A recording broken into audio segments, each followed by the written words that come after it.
kwa ustawi wa jamii na utawala wa haki wa wanadamu. Twakusihi utazame kwa neema nyingi sisi watumishi wako ambao wameridhika kutuita ili tutekeleze shughuli muhimu za jamhuri yetu. Twakuomba uteremshie baraka zako sisi tuliokutanika hapa, na utujalie tuyatende na kufikiria mambo yote yatakayofikishwa mbele yetu kwa njia ya haki na uaminifu, ili utukufu na sifa zako siendelezwe, na ili kustawisha amani, ufanisi na heri ya nchi yetu na wale ambao haja zao umezikabidhi mikononi mwetu. Amen.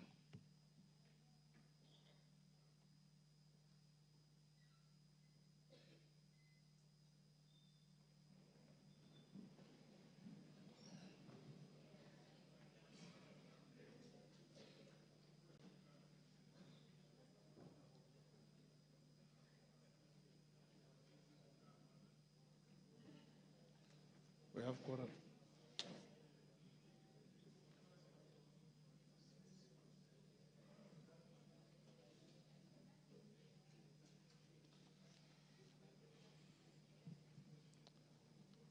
Clerk, we have quorum. Proceed.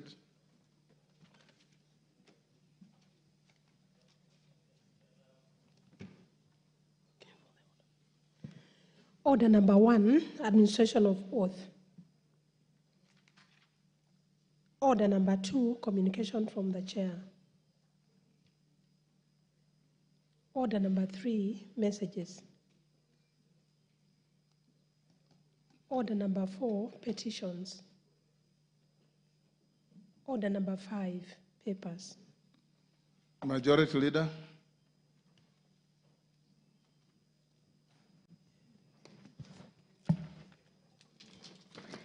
Thank you very much, Honorable Speaker. Honorable Speaker, I beg to lay the following papers on the table of the House today, Tuesday, September 24th, 2024. 1. The following legal notices from the Water Resources Authority. A. Legal notice number 139 of 2024 relating to the Makamatargui Wetland Catchment Protection Order 2024. B. Legal notice number 141 of 2024 relating to the Fafi Wetland Catchment Protection Order 2024. C. Legal notice number 142 of 2024 relating to the Pui Wetland Catchment Protection Order 2024. Legal notice number 143 relating to the Mereroni Mbaruk Wetland Catchment Protection Order 2024. E. Legal notice number 144 of 2024 relating to the Siani Wetland Catchment Protection Order 2024, and legal notice number 145 of 2024 relating to the Kibirong Wetland Catchment Protection Order 2024. 2.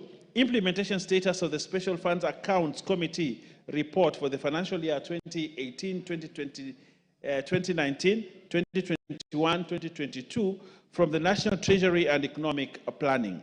3. Reports of the Auditor General and financial statements of the National Government Constituencies Development Fund, NGCDF, for the year ended 30th June 2023, and certificates therein in respect of the following constituencies: Dagoretti South, Gatundu North, Kibra, Limuru, Roysambo, and Starehe. Honorable Speaker, I beg to lay. I thank you. Thank you, Owen. Papers under Roman 1 are referred to the Committee on Delegated Legislation, and paper under Roman 2 is referred to the Committee on Implementation. Chairperson, Select Committee on National Government Constituencies Development Fund, NGCDF. Musa Sirma.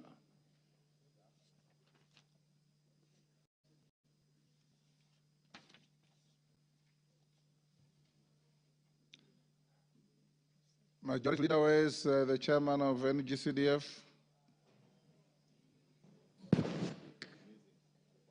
I thought I saw Musa sitting somewhere here. I must have seen you. Did you see him, or you saw the likeness of him? I saw his figure around. Yes, Clive? Speaker, I'm a member of the committee, and he said he'll be here in 1 minute. Pardon? He's coming in 1 minute. I'm a member of that committee. Okay, let's go to the next order. Honorable members, as you may be aware, the NGCDF was once again crucified for all the wrong reasons. And the case we have been having in court had a judgment on Friday, which judgment I'm sure you have all read. So after putting questions at order number 8 and 9, I've been requested by the leadership to allow you 1 hour to ventilate on the matter.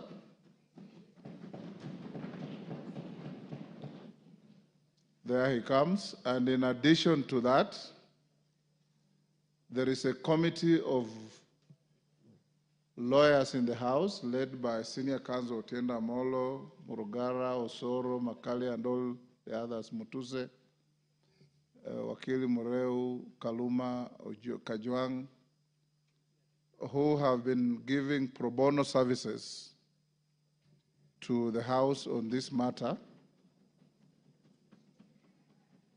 I have invited them to a meeting tomorrow at 11 in the Speaker's boardroom, and I've invited your leaders, the majority and minority leaders, to join in so that they can brainstorm and see what remedial actions to take. Thereafter, sometime next week, I'll avail you a kamkunji to ventilate on the matter, and I want to tell the gracious lady members of constituency, county constituencies, that ukiona cha mwenzako kinanyolewa, chako, okay. We'll go back to Musa Sirma. Apologies, Mr. Speaker, as I was collecting the document for coming late. Mr. Speaker, I beg to lay the following paper on the table of the House today, Tuesday, 24th of September 2024. Report of the Select Committee on National Government Constituency Development Fund on its consideration of the proposed budget ceiling for the constituencies for the financial year 2024-2025. Mr. Speaker, I beg to lay. Thank you. Go ahead. Let me confirm. Yes. Mr. Speaker, let me give information to members. Today, the 24th of September, Mr. Speaker, I and the chairman of the Education Committee visited our able CS for Treasury, and he did a great job to us today. We managed to be, they released 7.8 billion shillings for the Constituency Development Fund, so the arrears is only 5.7. Mr. Speaker, we know it is late, but of course the situations are also very difficult. Mr. Speaker, this money is 3.4 billion from the Ministry of Education, which had been put on CDF, and the matching fund of 3.4 billion together comes to 7.8. And the members of the Nairobi, 1 billion shillings, which had been given, Mr. Speaker, has been released. So thank you, Mr. Speaker.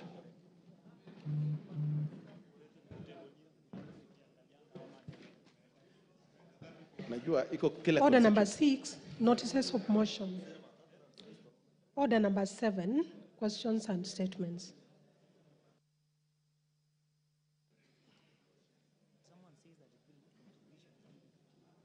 Oku Kaunya.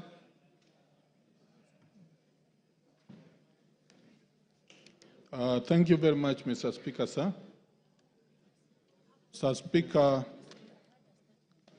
Honorable Speaker, pursuant to the provisions of Standing Order number 44-2C, I wish to request for a statement from the chairperson of the Departmental Committee on Education regarding the delayed delivery of the modern equipment for Chamasiri Technical and Vocational College.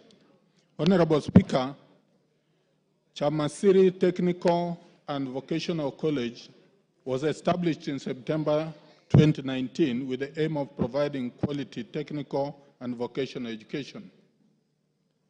Currently, the institution has an enrollment of 1,700 students, demonstrating its importance in the education sector.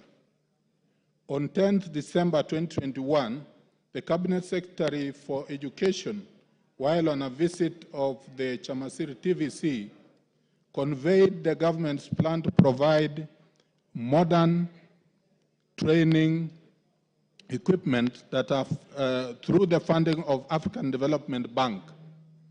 However, despite this promise, the equipment was never delivered, and reports indicate that it was redirected to another technical institution. This matter was raised again in November 2023 during a visit by the then Cabinet Secretary for Education, Honorable Dr. Ezekiel Machogu, to the institution, who reassured the institution that the equipment would be delivered by March 2024. Indeed, the equipment arrived in the country in March this year. However, months later, it is yet to be delivered to the Chamasiri TVC. Honorable Speaker, the matter has persisted for 3 years and continues to pose significant challenges to the institutions and its students.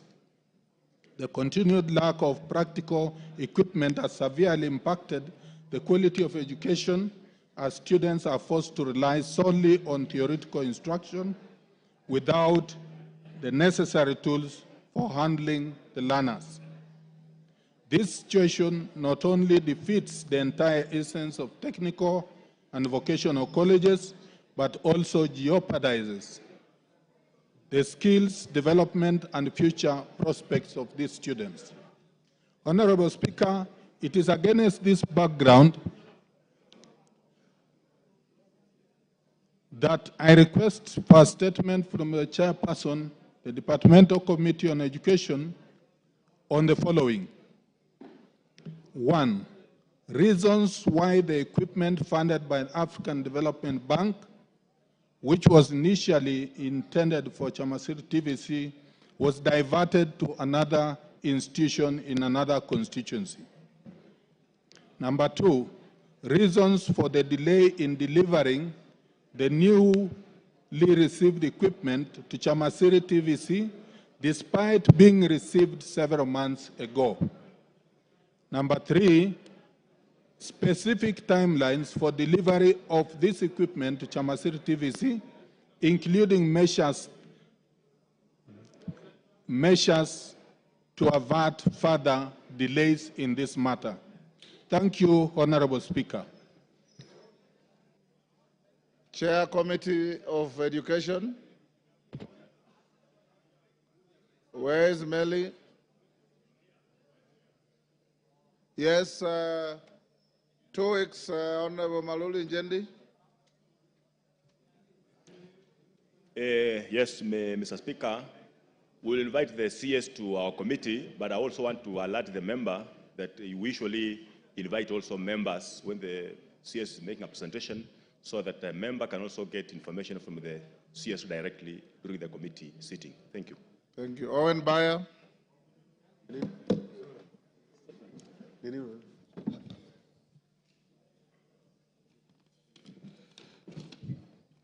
Request for statement regarding the implementation of a nuclear power plant project at Uyombo, Kilifi North constituency. Honorable Speaker, pursuant to the provision of Standing Order 44-2C, I rise to request for a statement from the chairpersons of the departmental committees on energy and environment, forestry and mining, regarding the implementation of a nuclear power plant project in Uyombo Village, Masangoni Ward, Kilifi North constituency. Honorable Speaker, the Nuclear Power and Energy Agency, NUPEA, is a state corporation established under the Energy Act 2019 with a mandate to promote and implement Kenya's nuclear power programs, including carrying out research, development, and capacity building in the energy sector. NUPEA recently initiated the process of implementing a nuclear power plant project in Uyombo, Masangoni Ward, Kilifi North constituency, and put up a mast at the location. Honorable Speaker, the production of nuclear energy is a delicate and dangerous process that threatens the existence of people in its surroundings. Further, the people of Uyombo have rejected the implementation of a power plant project due to risks that will negatively affect their lives and generations to come. This project poses significant risks such as radioactive reactions and leaks, nuclear waste disposal, permanent destruction of the ecosystem, and lack of capacity to handle accidents. Moreover, it will impact their fishing activities and the tourism industry at large. Honorable Speaker, Article 10, as read together with Article 69 of the Constitution, prohibits implementation of any public project without public participation. While NUPEA partially complied with this provision, concerns have been raised to the way the exercise was conducted. The public participation was marred by use of excessive force, discrimination against the people of Uyombo, harassment and unlawful arrests of locals who are apparently being coerced to accept the implementation of the project on their land. Honorable Speaker, Article 43 of the Constitution also entitles individuals whose land is compulsorily acquired by the government to receive certain compensation. Notably, the nuclear power plant project is being implemented on land belonging to individuals, persons who possess legal ownership documents of the land and face the risk of being relocated from their land. Regrettably, implementation of the project without compliance to the law and adherence to the directives and guidelines has deprived the people of Uyombo of their rights in accordance to Article 42, as read together with Article 70 of the Constitution. Honorable Speaker, although the project has been proposed to be implemented only in Uyombo, Masangoni Ward, Kilifi North constituency, there is a real existential threat to the whole country in the unfortunate event of a disaster. Many countries have discouraged nuclear energy production and refrained from it due to its dangerous impacts. African countries, including Kenya, have yet to demonstrate their ability to handle nuclear disaster, making Uyombo nuclear project a big risk. Honorable Speaker, it is against this background that I seek a statement from the chairperson of the Departmental Committee on Energy and Environment, Forestry and Mining on the following. Could the committee jointly conduct an inquiry to establish whether there is a breach of constitutional provisions, and if so, provide a detailed report with recommendation on the implementation of the project to ensure proper processes are followed for the safety of the community. 2, clarify whether public participation was conducted within the parameters of the law, considering that the majority views which rejected implementation of such a project were ignored. 3, provide details of the environmental assessment report of the project. 4, also inquire into the arbitrary arrests and use of excessive force on the people of Uyombo in apparent bid to force them to accept the project. And lastly, Honorable Speaker, clarify whether Kenya is prepared to handle a nuclear disaster, and if so, provide the policy measures put in place to handle such disasters. I thank you, Honorable Speaker. Thank you. Chairman of Energy, Kawaya. Any member of the committee? Yes, 2 weeks. Bring a statement in 2 weeks. Thank you. John Carrier, member for Dagoretti South.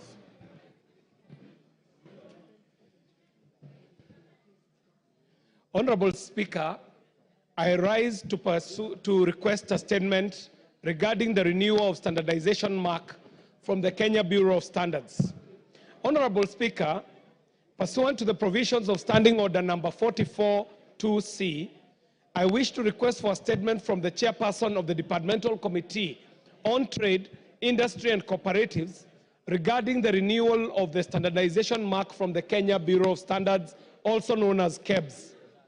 Honorable Speaker, in 2023, KEBS revised the standardization mark, SM, permit, extending the validity period from 1 year to 2 years. This change raised concern among businesses, particularly small and medium enterprises, SMEs, as an annual renewal period aligns better with their financial planning, operational cycles, and ensures product quality and safety in a rapidly evolving business environment. Moreover, questions have arisen about the alignment of this two-year cycle to KEB's mandate of supporting fair competition in the country. Honorable Speaker, it is also deeply concerning that companies restarting operations after COVID-19 related shutdowns are facing back pay penalties by KEBS. These penalties impose a significant financial burden on businesses already struggling to recover from economic hardships. Such measures hinder rather than support job creation and economic recovery, which are crucial for the growth of the nation. Instructively, the regulatory environment should support businesses, especially SMEs, in their efforts to create jobs and to contribute to economic development. Honorable Speaker, it is against this background that I request for a statement from the chairperson of the Departmental Committee on Trade, Industry and Cooperatives on the following. 1. The rationale behind extending the validity period of the standardization mark and the impact of these on product quality and the fair competition, especially for SMEs. Number 2, justification for imposing back pay penalties on businesses restarting after COVID-19 related shutdowns. And 3, Mr. Speaker, the measures that the Ministry of Investments, Trade and Industry is taking to ensure the regulatory environment supports SMEs in economic recovery rather than penalizing these businesses that are recovering from the COVID-19 shutdown. Mr. Speaker, I thank you. I signed this statement on the 13th of August, 2024. Thank you, Mr. Speaker. Thank you, KJ. Chair Trade, Kakuya, Vice Chair. Chair, you can give us 3 weeks. How many? 3 weeks. Standard time is 2 weeks. Why do you want 3? We are requesting for 3 weeks because we know we have the bill on cooperatives that we need to finish. Okay. So because of 3 that, weeks. we're requesting 3 weeks. 3 weeks. Thank you. Response to a statement by Adan Kainan, right? Yes. Tongoyo, are you ready to respond to the statement of Honorable Kainan? Yes, I'm ready. Go ahead. Thank you so much, Honorable Speaker.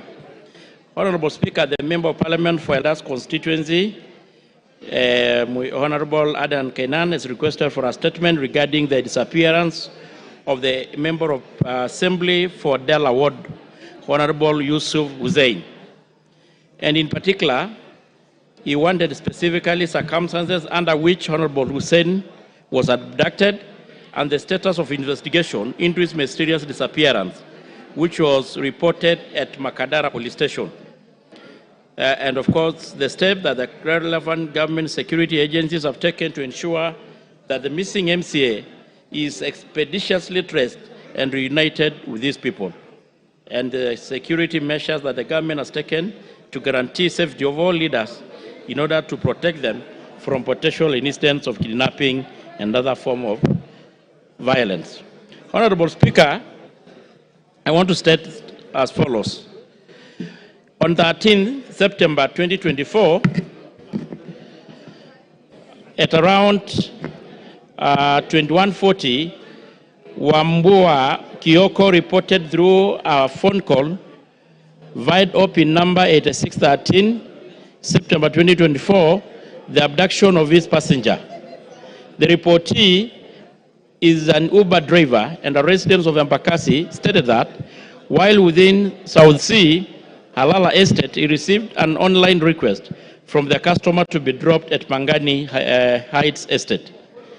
However, along Lusaka Road. Yes, Honorable Kamket, what is out of order? Yes. Mr. Speaker, the matter the Honorable Chair is responding to is very serious. It involves an elected member. And the decibels of consultations are too high for us to listen, to hear what the Honorable Chair is saying. Okay. Order, members. Those who are consulting, do so in lower tones. Tongoyo, endelea. Thank you, Honorable Speaker. So I just want to pick from where I left. On 13th, on 2024, that around 2140, Wambua Kioko reported through a phone call, via OB number 8613 of September 2024, the abduction of his passenger. The reportee, Honorable Speaker, is an Uber driver and a resident of Embakasi. He stated that while within South Sea, Halala Estate, he received an online request from a customer to be dropped at Pangani Heights. However, along Lusaka Road, past Lusaka Enterprise roundabout and near Ola petrol station, a black Prado motor vehicle whose registration number was not captured blocked them. 3 men who had masked their faces alighted from the said Prado and opened the passenger door of the taxi, where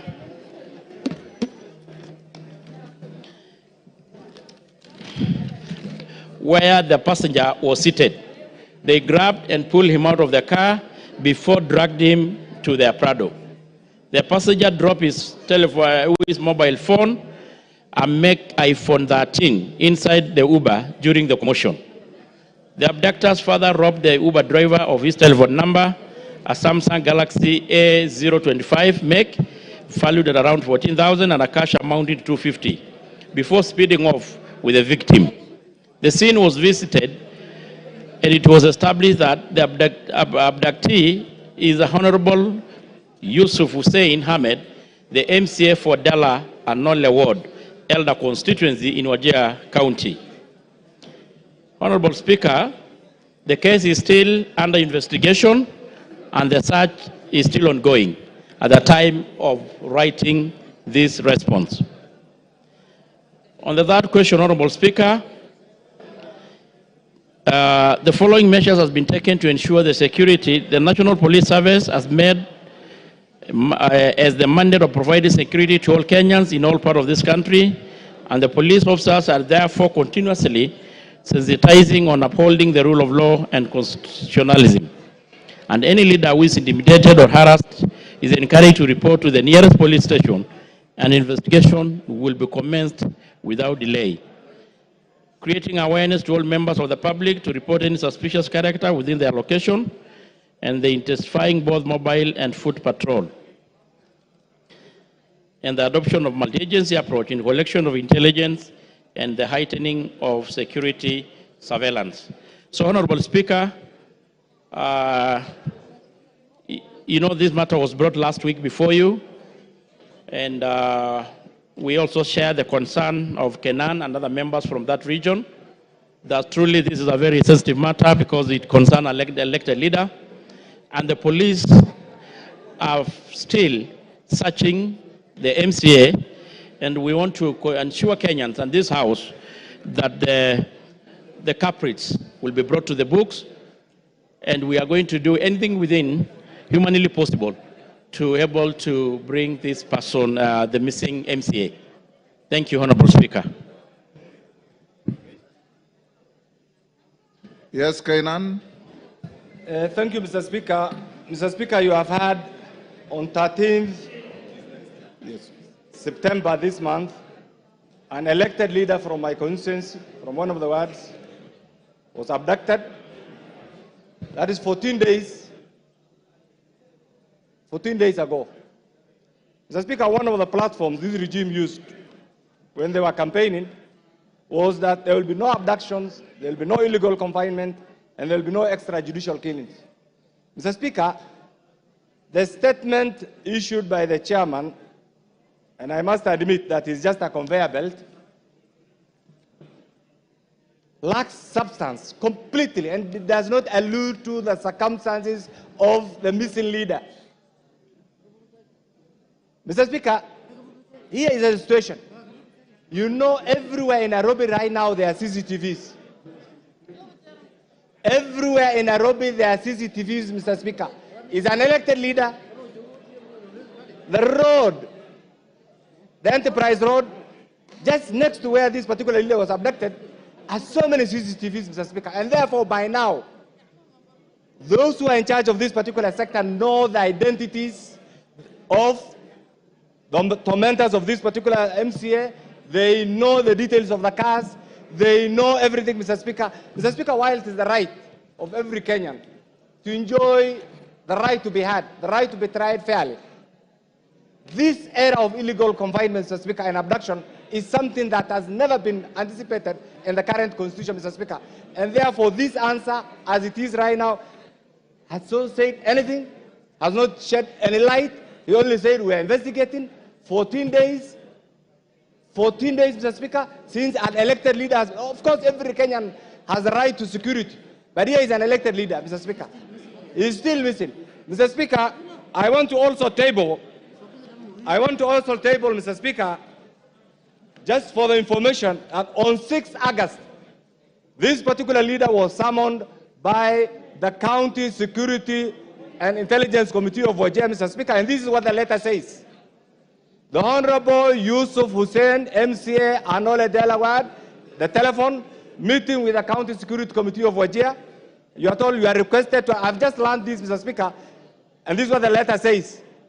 You are requested to attend a meeting on Thursday, 8 August 2024 at the County Commissioner's Office, Wajir, at 10 a.m.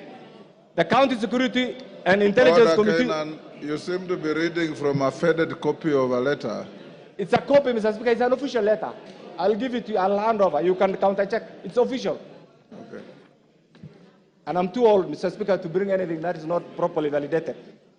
Mr. Speaker, the County Security and Intelligence Committee wishes to discuss with you issues touching on the security within Dela and Nollywood. I want to table this document, Mr. Speaker. Mr. Speaker, taking this into account, this is a lead document. Meaning, therefore, there must have been some issues between that particular MCA and the County Security Committee. If that has been escalated to the national level, we are not saying he has committed crime or he has not committed crime, Mr. Speaker. But if truly this person who has been missing, why don't you produce him and take him to court? And therefore, Mr. Speaker, this answer, and I empathize with my good friend Gabriel, you have not said anything. They have not given you anything. In fact, they are setting you up. This answer has not said anything at all, on the way about of that particular leader.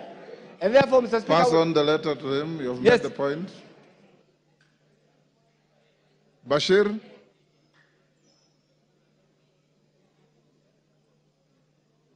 Major Bashir, give him the mic.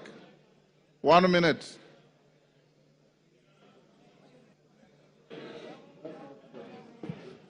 Thank you, Honorable Speaker. Thank you, Honorable Speaker. I listened to the response by the ministry concerned through the chair, and I can attest to the fact that that response is very, very shallow.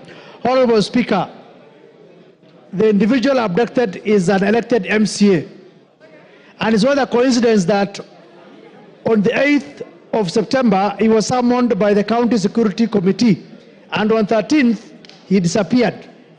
And I think the era of abductions is something that is still with us, unfortunately.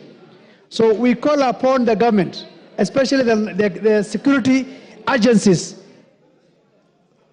to immediately and urgently find where the MCA is. The family is agonizing.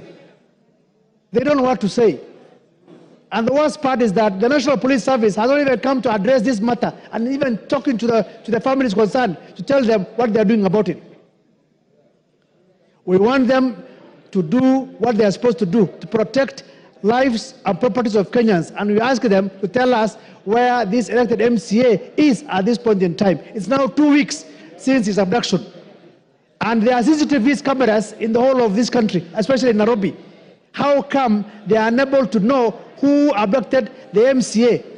The Uber that he has used has recorded a statement. They can see it. He knows However, the CCTV cameras cannot be traced. Is unfortunate also. So we ask that that statement is not. Thank you, Mr. Speaker. I have listened to the response of the chairman of the committee I belong to. It's not sufficient, Mr. Speaker. It's 14 days since the honorable member was abducted. It's very unfortunate, sad to the people who elected him, to the people, to the county he comes from, Mr. Speaker. We are unable to stay our homes. We are unable to do our day-to-day activities because of this honorable member who is missing. All indications are there, Mr. Speaker, to show that this indeed honorable member is taken by the people we suspect. We demand the security agencies, Mr. Speaker, to bring back our honorable member, to bring back the honorable member for Anole Dela Ward, Mr. Speaker. Mr. Speaker, we don't know how we are going to go back to our constituency and county if this honorable member is not brought back to his people. It's on that note that I'm asking my chair, the committee that I belong to, Mr. Chair, it's a matter of urgency that we bring back our son, our leader. If today a honorable member is missing, then it doesn't make any sense. Anyone can miss any time, any day, Mr. Speaker. Thank you. Yes, Tongoyo. Honorable Speaker, first of all, I think I did actually indicate that I really feel the frustration from the members from the said county. Had you seen the letter whose copy came I haven't, and I think as it should be treated, not to be as it is for now, Honorable Speaker, the stability of the letter is in question. Maybe we need your guidance. But having said this, Mr. Speaker, we all know such situations, investigation could be complex. And the members already alluding or making a suggestion that it is the officer, the MCA was abducted by the security agency, which cannot be substantiated either. So I would rather we leave it open. The investigation is ongoing, but we should not conclude that he was abducted by the security agency. That is an assumption, Mr. Speaker. What you do, Honorable Tongoyo, that letter, that no soliciting, that letter has a telephone number, and on the face of it, the signatory is a DC, or you call them what? Is a county commissioner rather. So get the letter after authentication by the clerk, then get to your team at internal security and bring back additional information on this on Thursday afternoon. Yes. Thank you so much for that guidance, Mr. Speaker. I want to confirm, Mr. Speaker. Yes. I want to confirm beyond reasonable doubt that that letter comes from the County Security Committee, and therefore here it is. Mr. Speaker, I also want to table an affirmment by one great Kenyan taxi driver called Wambua Kioko. It's also an affirmment, and the oath, I also want to table it because the content is also very clear, so that as the chairman responds to this, okay, Nan, the taxi driver's testimony is not disputed. Tongoya said... I want to give him the whole detail, Mr. Speaker, the whole affirmment, yes. the whole, so that, for the benefit, so that he benefits also from this. But Mr. Speaker, finally allow me to say this. You have been around. You have gone through the ladder. You have served the three arms, actually, let me say, almost the three arms of government. You know what it is. Not almost, I have. You have served the three arms of government, and you know what it takes. Mr. Speaker, no amount, and I want Togoyo and other groups to hear this, no amount of blackmail, no amount of intimidation, no amount of whatever somebody wants to do will allow us to forget the existence of Honorable Yusuf Hussein. Those who are holding him, I want them to hear where I am. I want them to hear what I'm saying. We will not allow you to get away with that crime. Produce Honorable Yusuf in court. Yes. That is what the due process demands. We will not allow. Produce him to court. Produce him in court. Deal with him in court. But holding him, Mr. Speaker, We will not allow it. That is not the modern day Kenya. Give the papers to the clerks. Honorable members, allow me to acknowledge the following schools in the gallery. Kalulini Comprehensive School from Kibwezi West, Makueni. Oak Tree Primary School from Mavoko, Machakos. Timao AI PCA Mother Council from Buri, Meru. Kamwiru Boys Secondary School, Kirinyaga Central, Kirinyaga. Honorable Kaimenyi, Women Leader Meru, has asked me to acknowledge the Mother Council from Timau. You can do so in 1 minute and welcome the rest of the schools on our behalf.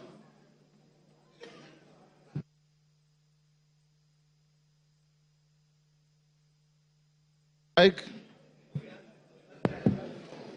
Thank you, Mr. Speaker, sir. Yes. I really want to thank you for giving me this opportunity to welcome the Mother Council from African Independent Pentecostal Church of East Africa, of which I belong. They are from Timao in Bori constituency. I also wish to thank them for the forward looking. As you can see, Mr. Speaker, these are ladies, young ladies, and I want to congratulate them for their efforts, showing leadership even as they are ladies. Sometimes we think the reverse gender is more forward-looking, but you can see they are just ladies from Mother Council. Mother Council is the leadership of that church.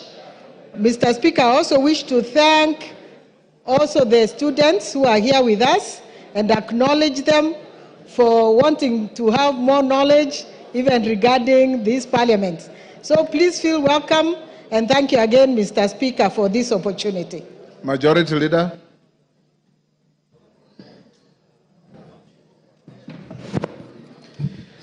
Thank you, Honorable Speaker. Honorable Speaker, on Thursday, 19 September 2024, on my behalf, the Chair of the Health Committee, Honorable Pukose, issued a statement, the usual Thursday statement on behalf of the House Business Committee, which met on Tuesday, 17 September 2024, to prioritize business for consideration during the week.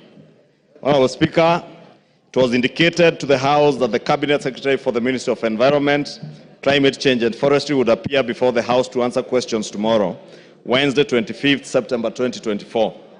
However, I am in receipt of a letter from the Cabinet Secretary stating that he is out of the country on official duties. He is accompanying His Excellency the President to the Republic of Kenya to the 79th session of the United Nations General Assembly, UNGA 79 in New York. Honorable Speaker, following further consultations, we have scheduled the Cabinet Secretary for the Ministry of Youth Affairs, Creative Economy and Sports to respond to questions that touch on the following thematic areas.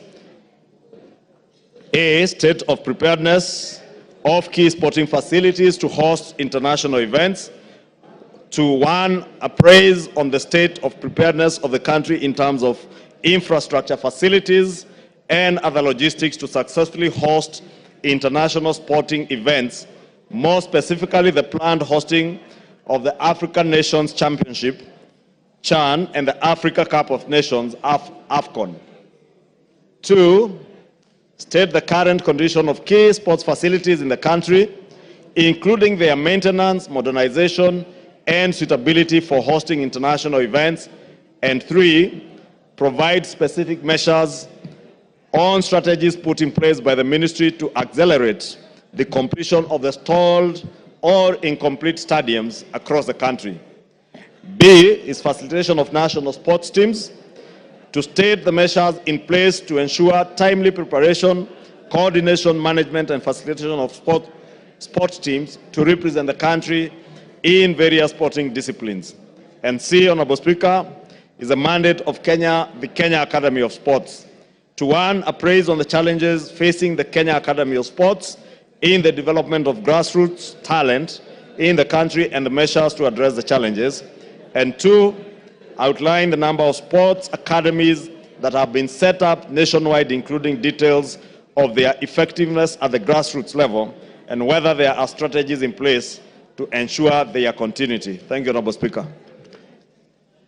Thank you, Majority Leader. Next order.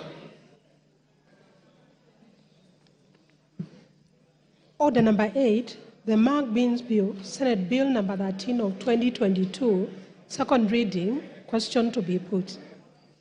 Thank you. Order, members on their feet, take your seats. Members on their feet, Busia Women Rep, take your seat.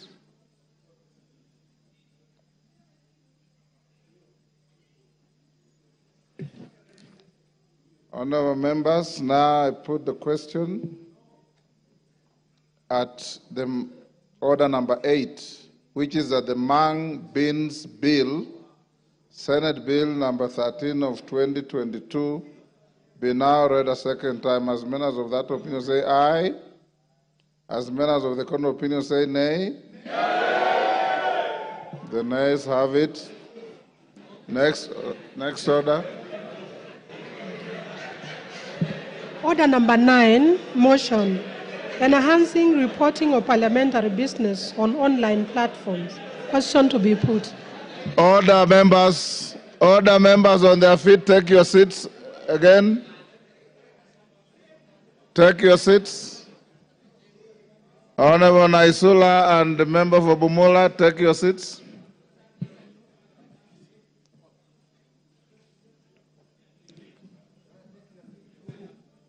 Honorable Ruku, take your seat.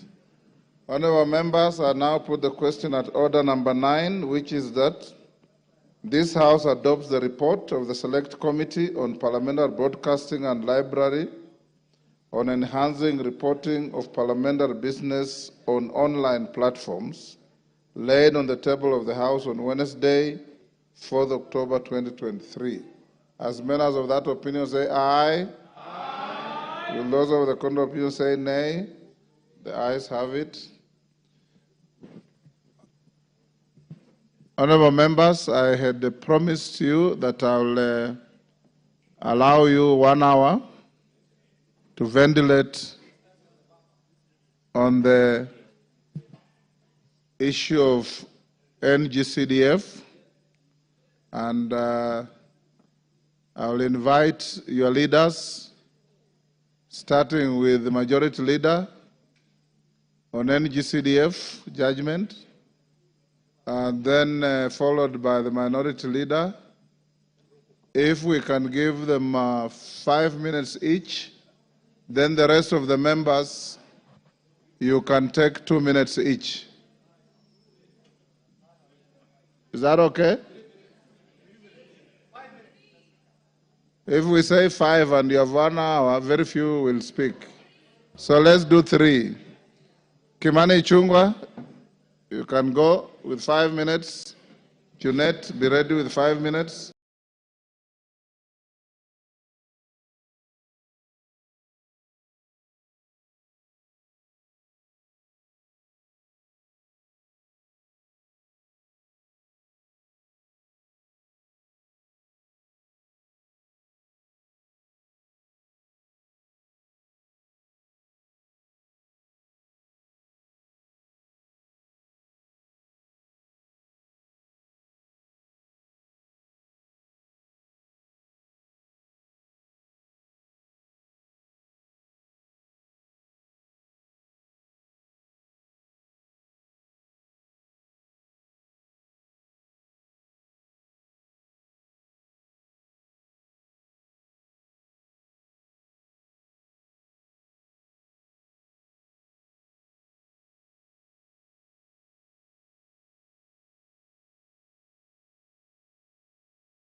and the legislature are subjected to accountability through elections after every 5 years.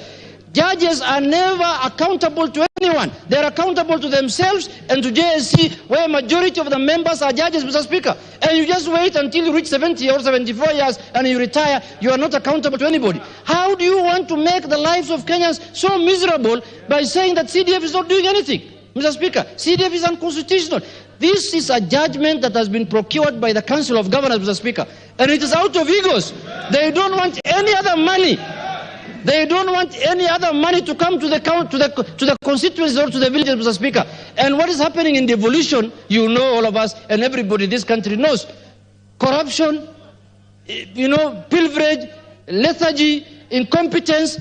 The only money, Mr. Speaker, that has touched the lives of Kenyans for the last 20 years is the CDF, Mr. Speaker.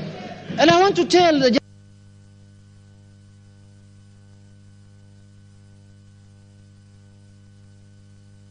One minute. Mr. Speaker, the name of the fund is NGCDF, National Government, Mr. Speaker. It's not county government, it's not judiciary fund, it's not parliamentary fund, it's not anybody's fund. It's the national government money that is going to the constituencies so that it can build schools, it can build classes, it can build police station, and they're saying there's duplication of functions. We don't do anything outside what the national government is doing. Security and education are not devolved functions, Mr. Speaker. Counties don't do that. Will education improve if today's CDF is abolished? Mr. Speaker, we are going to appeal this judgment, but we will also do a constitutional amendment. We have the powers even to amend the constitution. The judiciary doesn't have. You can declare the act unconstitutional as many times as you like, but we will make sure CDF remains in this country, Mr. Speaker. I submit. Yes, Kainan. Thank you, Mr. Speaker. Mr. Speaker, I was privileged to be a member of parliament before CDF came into being. I was privileged also to see Engineer Karue apply his creative mind, Mr. Speaker, and come up with this unique development initiative, Mr. Speaker. And I've seen what CDF has done. I have represented 2 constituencies, Mr. Speaker. The number of development projects initiated in my former constituency called Wajir West and my current constituency called Eldas, Mr. Speaker, through CDF is more than the combined development initiative since we got independence, Mr. Speaker. In our place, we say CDF is our government. Mr. Speaker, I want to ask myself, the framers of the current constitution, if you read Article 1, sovereignty has been equated to representation. Who are these busybodies who want to disregard representation, Mr. Speaker, and rubbish the role of the elected members of parliament, Mr. Speaker? I have one message for you. We have seen the actions, the inactions, the activities, the inadvertence of these busybodies, whoever they are. Can you stand firm? Can you stand firm as members of parliament? It's not about the usual complaining, no. Can you stand firm, bring a constitutional amendment so that we entrench the NCDF in the constitution so that we remove it from the ambit of this gullible and vulnerable busybody, Mr. Speaker? Mr. Speaker, for how long shall we deny Kenyans the right to enjoy a piece of the national cake, Mr. Speaker? I'm shocked and dismayed, Mr. Speaker, to see a ruling, and ideally, Mr. Speaker, the role of the 3 arms of government, Mr. Speaker, is interdependent, is to support each other for the good of the well-being of Kenya, Mr. Speaker.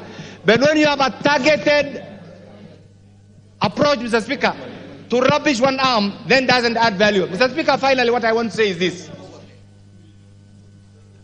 When the members of parliament are elected here, or the framers of the current constitution, Mr. Speaker, some of the functions have been devolved. After this, you will hear provisional administration is illegal because NCDF only covers education and national security.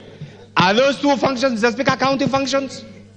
They are not county functions. These are national functions. So, colleagues, if you want to remain relevant, I know it's not the ambit of the members of parliament because we have delinked NCDF from the member of parliament. It's completely an independent entity.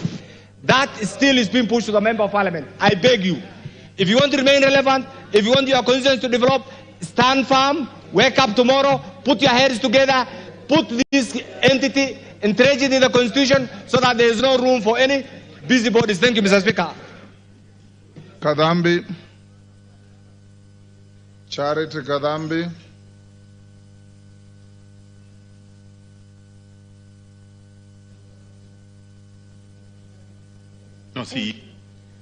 Thank you very much, Mr. Speaker. Sir, allow me to contribute like my colleagues. In this country, Mr. Speaker, sir, I would wonder which Kenyan has not seen the changes which CDF has really brought in this country. Therefore, Mr. Speaker, sir, my issue is to remind people that what CDF is doing in this country, I doubt if there is another fund which is doing what CDF is doing.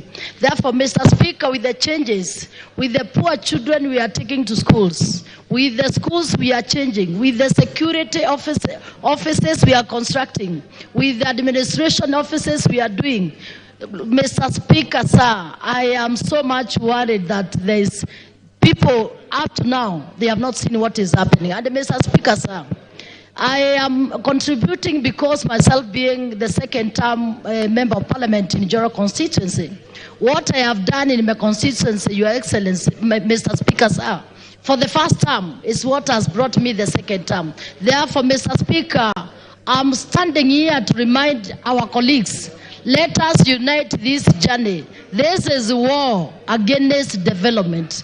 Mr. Speaker, sir, it is now the high time we united as members of parliament. We change even if it means changing the constitution, so that we can make sure that the CDF is well anchored in the constitution. Mr. Speaker, sir, we have gotten a lot of challenge every time. Whichever time we are doing our works as members of parliament from single constituencies, actually we are not at peace, because every time we are distracted by so many cases in the courts. And Mr. Speaker, sir, as I'm standing here today, Kenyans are asking, are they safe? Are their children going to go to schools? Are they expecting more constructions of schools when they have seen the challenge which has taken recently in the courts? Mr. Speaker, sir, let me confirm that Kenyans are worried that today there is a threat for the CDF. Therefore, for colleagues, please let us wake the 290 constituencies. Let us protect the development. Let us fight for our children. Let us fight for the development for this constituency through CDF. Mr. Speaker, sir, thank you very much. It is for us to unite and say no to whoever is against our development matters. Thank you. Yes, Chairman CDF. I would have thought you should have been the last to speak on this. Oh, yes. You are the committee chair. Listen to others. You'll speak last. Naisula. Chairman, hold your horses. I've been seeing you menacing me with gestures. Thank you, Mr. Speaker. I want to rise to also contribute on the judgment on NGCDF, Mr. Speaker, and to say that we cannot overemphasize the importance of NGCDF in our constituencies, Mr. Speaker. There is this notion among many people that NGCDF is pocket change for members of parliament. I want to say without fear or favor that if there is one fund that there is accountability for, it is NGCDF. NGCDF goes to the constituency with an AIE, with what it is supposed to do, and the money follows that AIE. And so even when auditors come to the ground, Mr. Speaker, they have to go and see whether that classroom has been built. They have to go and see whether that police station has been built. They have to see whether that child has gotten bursary, and that is the truth on the ground, Mr. Speaker. And if there is anybody who thinks that there is a member of parliament who is misusing these monies, Mr. Speaker, we have investigative bodies, Mr. Speaker, which we should go and follow up on those monies and that member of parliament, Mr. Speaker. But we cannot be blanketly be condemned to be corrupt, that NGCDF is our money, Mr. Speaker, when that is not the point, Mr. Speaker. We can also not be a house of lamentation. We are the ones who make the laws in this house, Mr. Speaker. We will not wait for NADCO report to entrench NGCDF in the Constitution. We should extract NGCDF from NADCO reports so that we bring it to this House as a standalone issue to be entrenched in the Constitution, Mr. Speaker. Because we might wait for NADCO reports until God knows the 2 years are over, the 13th Parliament should be remembered as the House that entrenched NGCDF in the Constitution, Mr. Speaker, so that this cannot be a ping-pong game depending on who is on the bench, Mr. Speaker. The second issue, the hate that Honorable Junet has talked about, is true. People just generally hate members of Parliament. And so I wouldn't even be surprised after it has been entrenched in the Constitution, the judiciary saying it is unconstitutionally inside the Constitution, Mr. Speaker, because of just the hate people have towards members of Parliament, Mr. Speaker. To conclude, I want to say this, now that I'm on the floor, Mr. Speaker, to remind the executive, Mr. Speaker, that there is one cabinet secretary position which has not been filled in this country, Mr. Speaker. We are KJ. I thank you, Mr. Speaker. And it is to say that the courts... Order, KJ. Yes, give her 1 minute. Please allow me to say this, and thank you, Mr. Speaker. 1 minute.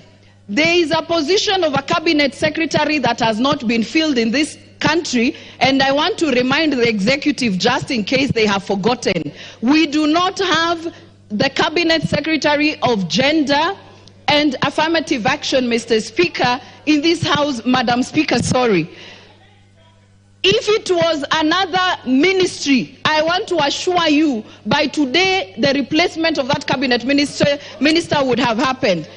We cannot continue business when we do not have the cabinet secretary of gender in this country, Mr. Speaker. It should be, the cabinet secretary should be appointed like yesterday, Madam Speaker. Even if it is a man, we need a cabinet secretary of gender in this country. Thank you. What's your point of order, Honorable Donya? Madam Speaker, I'm just worried Honorable Junet is insisting that it is a man. We have not refused if it is a man, a boy, girl. What we want is to have a minister for gender in office.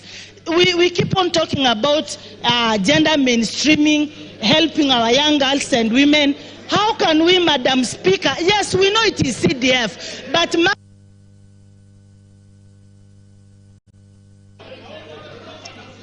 Thank you.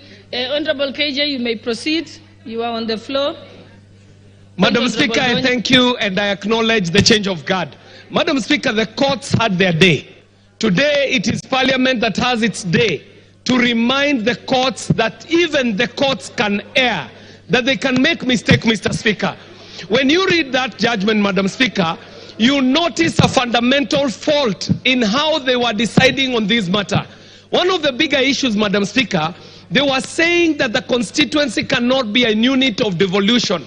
But Madam Speaker, we all know that NGCDF is not a devolved fund. In fact, the word that she should be using is that national government has decentralized the monies from the center to the 290 constituency, Mr. Speaker, Madam Speaker. And it is also to disabuse the notion, Madam Speaker, that anyone can imagine that by removing NGCDF, they are punishing a member of Parliament.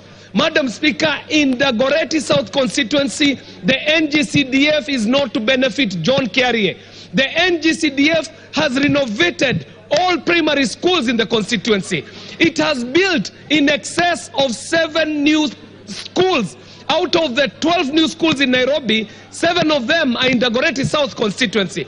Madam Speaker, it has improved the working status of the officers in Gao, made sure that our people are served in dignified places. So, Madam Speaker, I would want to agree with all the members who are saying that Article 95 and 96 allows this House to make laws, Madam Speaker, and no other entity can make laws. And if that be the case, then we, as the 13th Parliament, must agree that we are the people who are going to entrench this NGCDF in the Constitution so that it can continue bettering the life of members. Finally, Madam Speaker, we all agree that even if we have devolved units called counties, the devolved units called counties has served more as devolution for corruption rather than devolving services to the people. Madam Speaker, Nairobi City County receives in excess of 30 billion Kenya shillings from division of revenue and monies that they raise as own revenue. That means that in the Dagoretti South constituency every year, I should be feeling the impact of around 2 billion Kenya shillings coming from Nairobi City County coffers, Madam Speaker. But if you go to the constituency called the Dagoretti South constituency, what you shall find are the projects that have been put up by this most visible, best managed, and most effective fund called the NGCDF. So, Madam Speaker, let's do what is necessary. Let us entrench NGCDF in the Constitution to make. Honorable members, allow me to recognize the presence of Kiwanzani Academy from Kitui West constituency, Kitui County, who are seated in the public gallery. On behalf of the members of the National Assembly, we welcome you to Bunge. Thank you. The Honorable Amolo Otiende.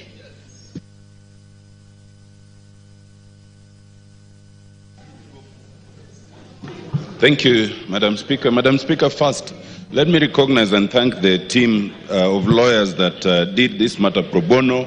Honorable Chepkonga, Honorable Mrugara, Honorable Kaluma, Honorable Mutuse, Honorable Muriu, Honorable Makali, Honorable Soro, Honorable Mogaka, and myself. Madam Speaker, we have no doubt as a team that the decision rendered by the High Court is wrong on so many fronts.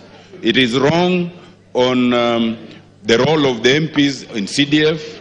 It is wrong on the role and term of the fund account managers who are not in any way connected to the MPs. It is wrong on following the obiter dicta by the Supreme Court when the Supreme Court rendered an opinion on an act that had since been repealed and therefore is not binding.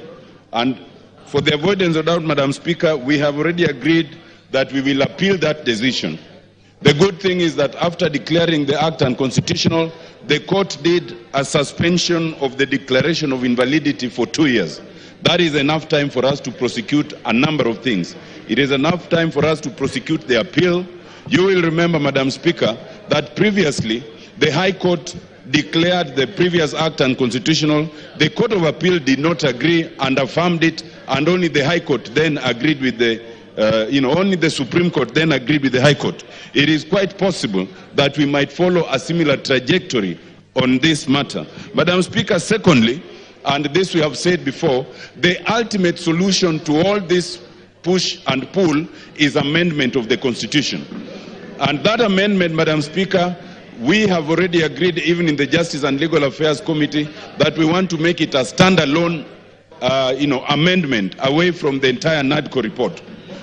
It is our view as the lawyers and at the Justice and Legal Affairs Committee that we can execute that amendment without requiring a referendum.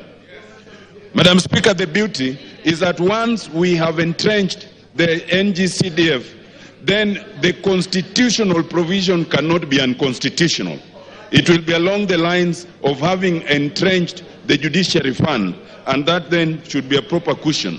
But once we do the amendment, we will then again have to redo the act itself by bringing a new act which will be in line with the amendment. Madam Speaker, a lot of people do not understand, and if you allow me just one more minute, Madam Speaker, that before CDF and before devolution, before decentralization, the situation was very, very bad. You had a situation where there were parts of this country that would not even get 1 cent. It is only the CDF that goes to all the 290 constituencies in this country. It is only through devolution that... Just as I'm finishing, Madam Speaker, we must also pass a message to, as I'm closing, Madam Speaker, the real drivers of these cases is not even the 2 people who went to court. It is the governors, it is the Senate, and there is some particular NGO called the Institute for Social Accountability that has kept bringing these cases on instigation of these others. We must tell them that even if these funds went away, they will not go to the governors, they will not go to those who think that they will get it, not even the Senate. It will re-centralize and you will not see that money. And with that, Madam Speaker, let us also demand that the balance of monies that should have been given in the last financial year, about 50 million that is owed to each constituency, be now released so that we can do the projects that ought to have been done. Thank you, Madam Speaker. The Honorable Wakili Robert Edwin Murray. Thank you, Mr. Speaker, Madam Speaker, for the opportunity to ventilate on this very wrong judgment which has been passed against NGCDF. Madam Speaker, I was part of the legal team which represented Parliament on this matter. We were able to ventilate on a number of issues, and to our surprise, Madam Speaker, out of 9 key issues, none of them the court was able to appreciate, despite the fact that we were able to put in the proper legal position, the constitutional position, but the court came in as a biased court. Madam Speaker, my worry and concern, because you know, in any trial, you are able to get the things which are not being said, but the petitioners, whose name has been alluded in this house, the Council of Governors, our Senate, they have one key issue which I would say is a sibling jealousy. In this sense, Madam Speaker, a council could stand before the judges and say, look, now you are members of Parliament, this money you'll be using as pocket money to campaign for it. It tells you the kind of conversations which are being said behind our back. Madam Speaker, I think it's important that we put it very clearly that NGCDF is a fund under the national government, and the national government can be able to spend that money as provided by the Constitution. Second, Madam Speaker, I noted one of the key drivers of NCDF and success level is because 90% of the fund goes to development, things and tangible things which benefit the common person. In the opposite, the County of Governors, they know very well, they spend 90% of their money doing trips and doing other mundane things which has no benefit to our people. Madam Speaker, I'm trying to urge the members of Parliament, let us not lament like people who have no hope. This Parliament has power to ensure that we're able to cure this issue or these myriad issues of litigation against NGCDF once and for all. Though, Madam Speaker, we are going to the Court of Appeal. We have a strong case. We know we can be able to win it. But the ultimate goal is to ensure we have entrenched the fund in the Constitution in such a way that in the future, nobody can come back and claim that the fund is unconstitutional.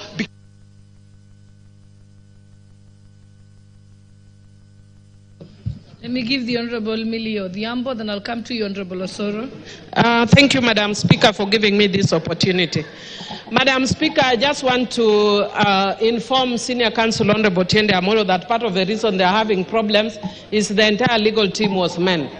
There's no women, and yet there are brilliant women lawyers like me in this house. Next time, put us there, and we'll help you. Secondly, Madam Speaker, in areas that have been predominantly opposition, the only fund you can rely on that is changing lives is CDF.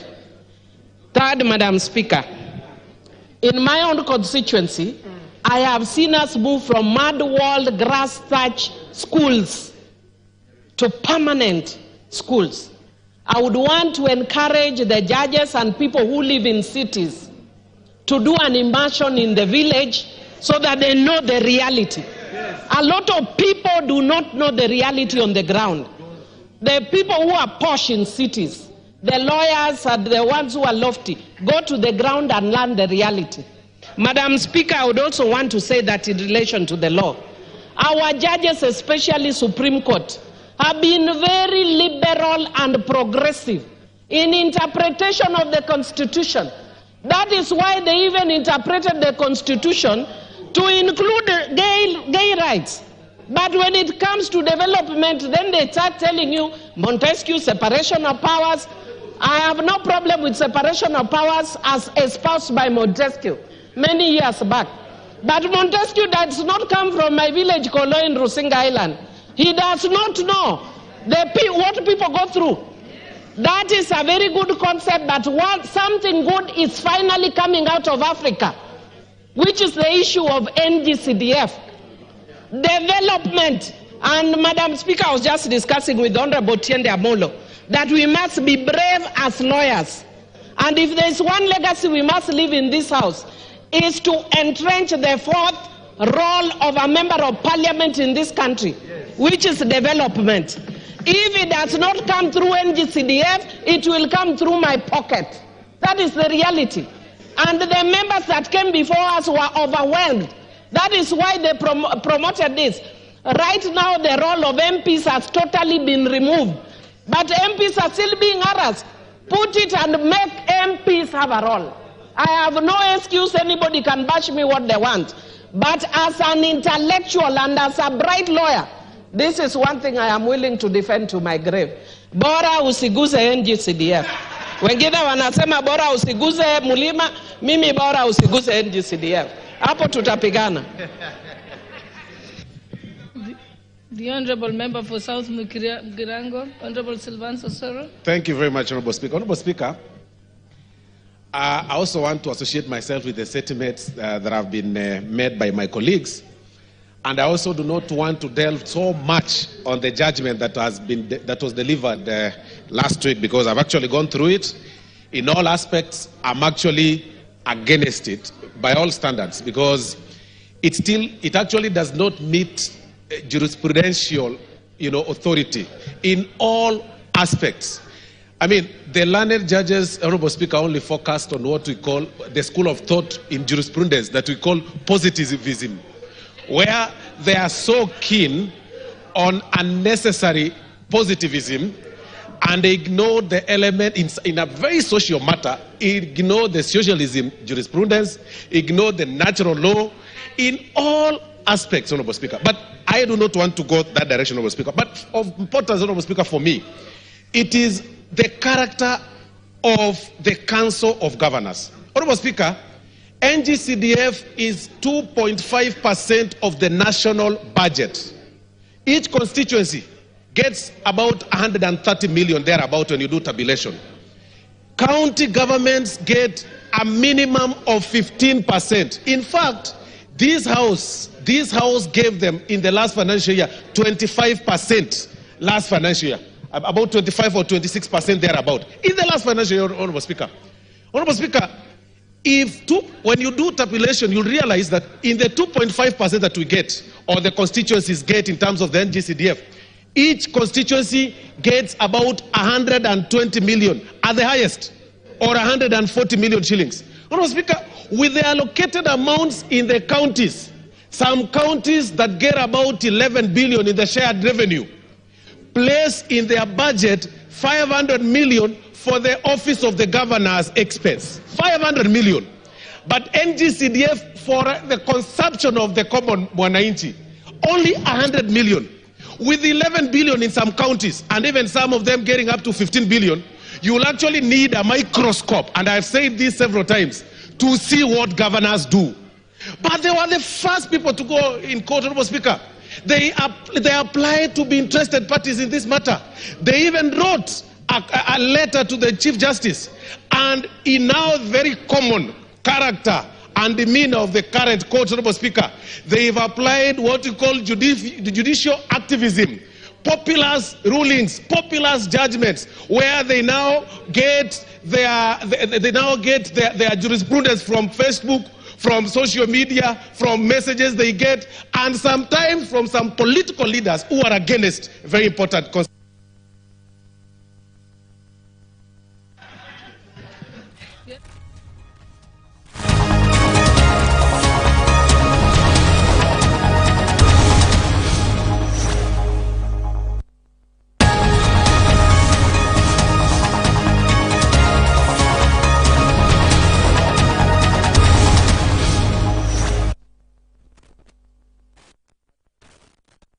Order number 15, the Energy Amendment Bill, Senate Bills number 42 of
May the following senators proceed to dispatch. Senator Nyutu, Senator Morango.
Order, honorable senators. It makes them detached from wananchi. But if they were to sit in the village and sit with the locals and drink uji with them, they would understand what parents and the children from the vulnerable families are going through.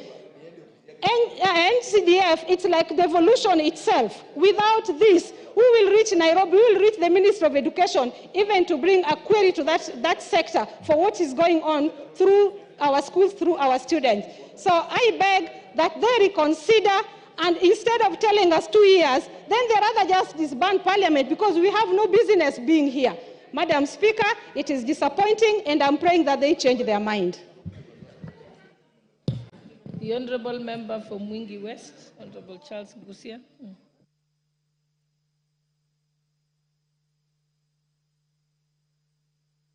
Pressing the bell, the intervention. Thank you, Mr. Speaker. Madam Speaker, I just want to join my colleagues in what they have said. CDF doesn't belong to members of parliament. CDF belongs to Kenyans. CDF, we have got a testimony of the number of people who have been educated, orphans who have become doctors, orphans who have become pilots, orphans who have become lawyers because of the matter of the CDF, Madam Speaker. Madam Speaker, I just followed the ruling in the court, and it seems majority of the three judges, actually, they don't have even children in this country. Because they are rich, they think they can only educate their children in London without depending on CDF, Madam Speaker. Madam Speaker, removing the CDF out of this country is going to be travesty of justice, because it is the only fund we have seen in all over the constituencies, in all the villages in this country, Madam Speaker. Madam Speaker, it is high time we educate the judiciary that money, the CDF money, is not for members of parliament. We need to support it. I ask the fellow colleagues, let us move very fast. We'll entrench this fund in the constitution. Let us move very fast. Even change the act, even anything that is contagious for these funds, Madam Speaker. I want to support my colleagues, and we are not going to let the CDF to go anywhere. Madam Speaker, with those few remarks, I support. The Honorable Didi Raso, member for Saku. Still time, it will get to Thank you very much, and we can speak for Honorable 2 minutes. Speaker. More people will participate. Honorable Speaker, I have this belief that judges and lawyers are the best people in town. But sitting back and listening to that judgment, I have my own doubt that our judges, I think, are not well informed. They do not understand the chemistry, the history, and the character of this country. Without CDF, the children of the Dasanaj, the people who live on the shores of Lake Turkana, will not be able to go to school. The El Molos, the Sakuyes of Dabel. For those of us from the pastoralist communities, the marginalized, we feel that CDF is the fund that has arrived. When on just a span that 3 judges can sit at the bench and say this is unconstitutional. Unconstitutional to who? CDF is about the people of this country. If there are no people, then there's no constitution. What does the constitution serve? Madam Speaker, as a house, we have a duty. Our responsibility is to make laws for this country, and the best laws for that matter. And we must enact the laws for CDF, that it must be enacted in the Constitution, so that those judges must feel that the House has powers to do what is right for the people of this country. Madam Speaker, without CDF, 3/4 of the children of Marsabit today are not going to school. If no CDF, there will not be enough school in the pastoralist areas. But what the MPs have done is to think around, to think out of the box, to allow the people to settle and to allow schools to be put up. Education is the greatest equalizer. If no CDF, then there will be no that equality. For that reason, I agree and I accept what the honorable lawyers who represented us in court are saying. Let us move with the speed and enact the national government CDF in our constitution. Thank you, Honorable Speaker. The Honorable Member for South Imenti, Honorable Shadrach Mwiti, who was actually the first this afternoon. Thank you, Madam Speaker. Education is a pillar in this country, and for this country to prosper, education is very important. Secondly, Madam Speaker, security is vital to protect our people, and NGCDF is very critical for us to make education and security. Madam Speaker, I concur with my fellow honorable members that NGCDF is very important to be dispersed through the honorable members of this House. Madam Speaker, there is a perception, especially from the county government, that the members of the National Assembly don't utilize the funds in the right way.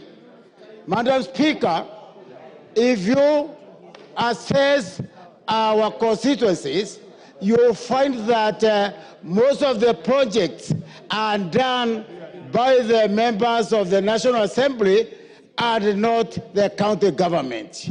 Madam Speaker, interference of the NCDF means crippling development in the constituencies, and also, Madam Speaker, it means bringing down the central government.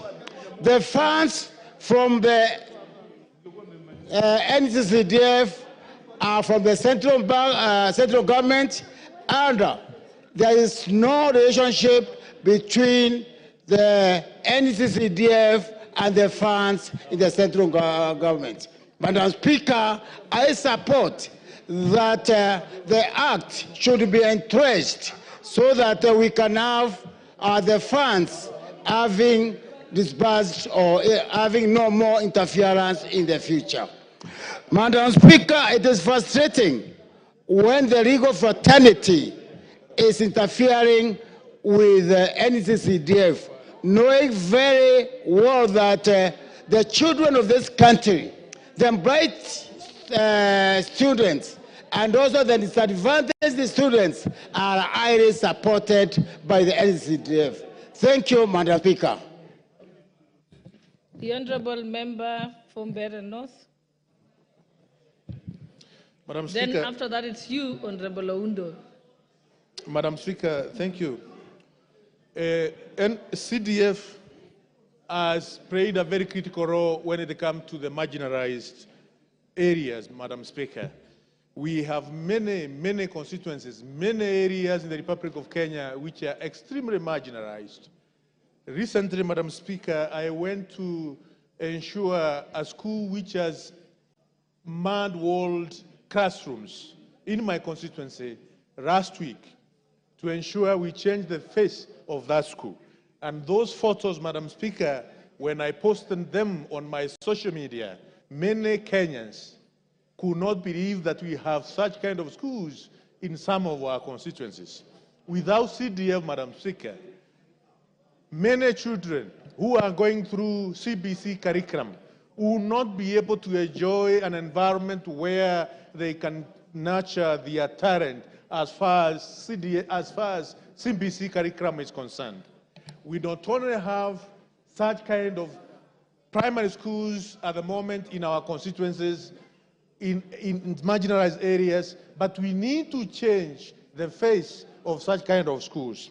If we don't have CDF, Madam Speaker, most of our communities, most of the children of the very poor in marginalized areas will remain disadvantaged, will remain in big problems, and they will not be able to achieve what they are supposed to achieve, because these are, in most of these marginalized areas, you'll find we have very bright kids who can go even to AFAND through scholarship if they go through the training process, the schooling process in the most appropriate way. Madam Speaker, I want to rebuke the judgment which was made by the 3 judges. It's high time this House come up with the amendment of the Constitution so that we can entrench CDF in the Constitution, so that kids, children of the very poor can also be able to enjoy the education which other kids of the rich are enjoying. It can't be. It's only in academies where we have proper running atmosphere. Even in those areas, the kids of the very poor, they also deserve proper environment where they can nurture their talent, they can nurture their skills, and they can be children of the world. They can be able to work in every corner of our nation, not only of our nation, but every corner of the world. Madam Speaker, I support what the members have said, and we need to craft. The Honourable Member for Funyula, Honourable Ounda. Thank you, Honourable Speaker, for this opportunity. Let me take this opportunity to sincerely thank our colleagues who stood in for us during this long, odious battle to save the lives of the people of Kenya. Honourable Speaker, I attended the judgment that Friday, and we left with the heavy legs, heavy heart, and I can see my friend Droppings was here with him, and I sincerely felt that it was extremely unfair on the tone and the wording and the way the three judges dispensed of the matter. Honourable Speaker, I want to tell the people of Kenya very, very clearly. Number one, the import of the judgment was that a constituency is not a service delivery center. So it means essentially any person who votes in a constituency is simply a voting machine whose voice cannot be listened in the eyes of the judicial officers. They simply said, Honourable Speaker, they only recognize the counties. They do not recognize the constituencies. In their own words, they say that constituency is merely a center of representation, but it's not a center of service delivery. So therefore, people of Funyula constituents, for example, cannot come together and go anywhere and demand development. They'll be told by virtue of that judgment, you have no local standard, whether that's right or not, to demand any development. Honourable Speaker, I want to take the judges through history. We used to have rural district focused development. And Honourable Speaker, you saw the inequitable distribution of resources in this country. Up to now, Honourable Speaker, there are parts of this country, they have never seen piped water. There are many parts of this country, Honourable Speaker, if it wasn't for CDF, they will not even have a classroom in their constituencies. And we want to appeal to the judiciary. Do not live in ivory tower. Just come down here and realize how bad things are. Come down here and see the importance, the impact of NGCDF. Compare with the 12 or so years of devolution, and let's do a comparative analysis, Honourable Speaker. It does not require anybody to do anything. You simply have to appreciate. At times, the law judicial activism must be laced with public policy, public interest, Honourable Speaker. I want to urge our colleagues, time to lament is now gone. We must save the people of Kenya from these beast bodies in wherever they are. It's time.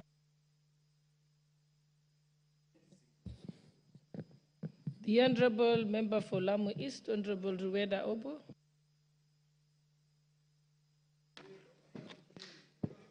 Asante Bispika.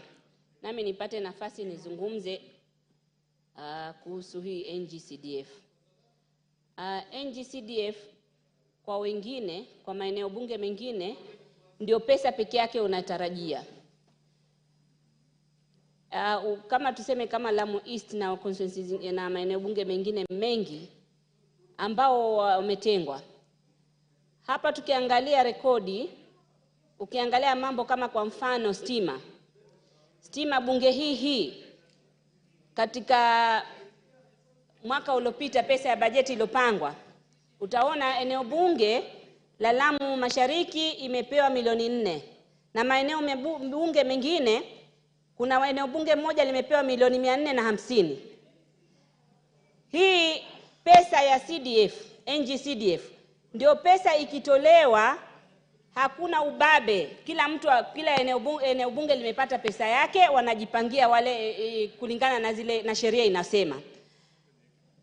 Hivi sahihi pesa ikiletwa hapa national government, sisi itakuwa kwenda mbio, maeneo bunge mengine itabakishwa nyuma zaidi, tutatengwa zaidi, kama haya ambao upande mwingine mbinu, in fact, ya mbinu ya mambo yote ya serikali inafaa iende kama hivi inavyoenda NGCDF. Kama ni stima, ni ile finance bill walitupa, lakini mimi nilipenda sana kwa sababu ile ilikuwa inasema kila eneo bunge ipate milioni 50. Nilipenda kwa sababu hiyo, ili angalau tupate milioni 50 kila eneo bunge, na zile zinazobakia kama atakuzichezea msondo, kule kwetu kuna ngoma inaitwa msondo, wazichezee. Lakini angalau tumepata kitu ya kufuatilizia. Sasa hii NGCDF kuna kitu angalau eneo bunge inaweza tegemea, na huwa pia haitoshi mpaka tupate huku national government. Lakini ukiangalia zile za national government zinazoenda maeneo bunge yetu utasikitika. Mfano mzuri nimewapatia ni hiyo energy. Angalieni rekodi. Energy imekuwa kigawanywa vipi, na ambapo eneo bunge kama Lamu Mashariki haina hata inchi moja ya national grid. Lakini kama ilikuwa imetufuata mtindo kama wa NGCDF, tukiwa na hakika kila mwaka tuna milioni 50, ingekuwa imesonga kitu kidogo. Sasa hii tunasikitika na inatuuma sana, na hatujui wanatulekeza wapi. Kwa sababu kama leo hivi ninavyokuambia, President alikuwa ametusaidia kwetu kwa sababu elimu iko chini, na madhara ya elimu kwetu yameonekana. Vijana wameonekana wakienda kule wanavyokwenda. Ikabidi tusomeshe walimu, tukapewa nafasi za kupewa kuandikwa kazi, ikawa walimu wamepatikana ni 2 peke yake wa kutoka Lamu Mashariki. Ni hii NGCDF ilikuwa tuokoe, kwa sababu hii NGCDF sasa hii wanasomeshwa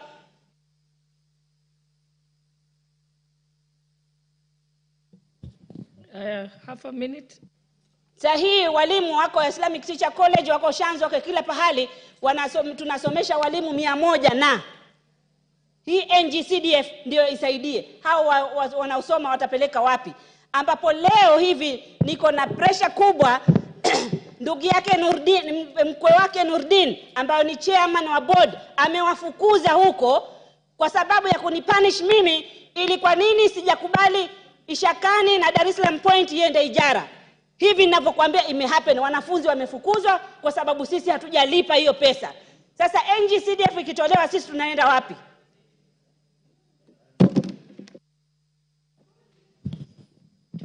The Honorable Makilap. Thank you, Madam Speaker. I want to say from the onset that the ruling by the judges was actually an affront against the will of the people of Kenya that elected us to this parliament. Members of parliament represent the interests of the people of Kenya. We are the lawmakers. The judges are the law interpreters. It is now time again for members of parliament to let the judges that we are the legislators. We shall make the law again clear so that they should be able to interpret it correctly in pursuit for justice for the people of Kenya. Madam Speaker, NGCDF removed Kenyans from poverty, from fundraisings. Many people were doing a lot of fundraising. Even people were being robbed of their livestock to finance schools, construction of schools, so that they sell animals so that they can be able to build the schools. The same citizens who are paid taxes, you follow them again to get money to build the schools. But when NGCDF came into being, that problem is sorted out. Madam Speaker, this is an affront. If you look at even our brothers who are churches, they don't live in the grassroots. They are urbanites. They live in town places. They enjoy life in the cities, but they are not in the rural areas where the rubber meets with the road. Madam Speaker, over the weekend, through NGCDF, we delivered a bus to one of the remotest places in my constituency called Guigui, a school that has over 1,200 students that have never seen a school bus. Madam Speaker, this is a serious matter that this House must prosecute immediately, because even the children of the brothers and sisters of churches who live in urban areas, they benefit from CDF because they get bursaries, Madam Speaker. Secondly, Madam Speaker, I want to let it know, Kenyans that members of parliament are not managers. Judges, wherever you are, members of parliament are not managers of NGCDF. Go look for the gazetted NGCDF fund managers. We do an oversight. We do an oversight to ensure that the projects that have been actually planned are actually delivered within time. Madam Speaker, finally, let us now proceed to appeal this matter and come back within these 2 years that they have given us, concretize the law under the Constitution so that we restore order and tell churches. The Honorable Member for Gishugu, Honorable Githinji. Thank you, Madam Speaker, for this opportunity. And let me start by thanking my colleagues who handled this matter on a pro bono basis. And let me also commit that I will also join them in the next phase, because I believe we have very good grounds of appeal. And in a nutshell, courts cannot dictate how national government would want to use its money. It cannot dictate which units the national government can use in service delivery to the people, and especially on the functions that are exclusively being left at the national level. Madam Speaker, the other issue is that we have seen Council of Governors as parties in this case. The first question is Council of Governors, or does Council of Governors hold any legal capacity? Where is it registered for it to have powers to sue or to be sued? You know, those are some of the issues that can also be raised. And also, these are busybodies. Some of these parties are busybodies who are against public interest.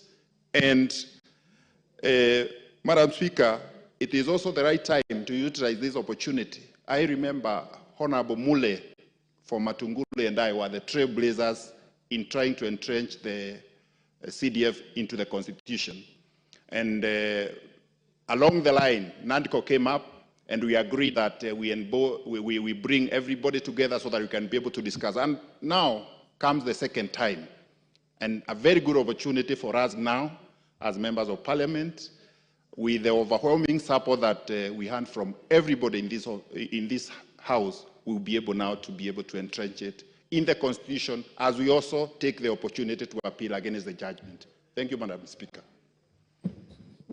The Honorable Member for Ugenya, Honorable David Ochi. Thank you so much, Madam Speaker. Madam Speaker, I have a different view from the rest of the membership. Madam Speaker, it cannot be said that the CDF is extremely important to the growth of this country. Madam Speaker, as a parliament, we have fallen short. Every time we've had a chance to deal with this matter with finality, we move in a hurry, we move with emotion, we don't do what's supposed to be done.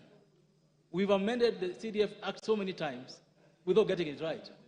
So, Madam Speaker, I believe that we can do this time round with a level head, a cool head, get it right. Let's entrench the constituency as a level of devolution. That's what the court is telling us to do. That if the word is a level of devolution, can we entrench the constituency as a level of devolution? So that it works out. Number two, Madam Speaker, members of parliament representing constituencies, stop going out saying the CDF is your fund. It isn't your fund. Members of parliament say, oh, my CDF cannot be touched. It is not yours. But you go out talking about it as if it's your fund. That's what the court is saying. They don't want members of parliament putting their hands in CDF. I agree with they're right. Let's change the law to ensure that what the court is saying is not right, is made right. We cannot come here and start saying, oh, judges did this. That is their role. Our role is to make law. Judges' role is to interpret the law. We can't keep abusing judges every time they do something against us. It's not the way you run a country.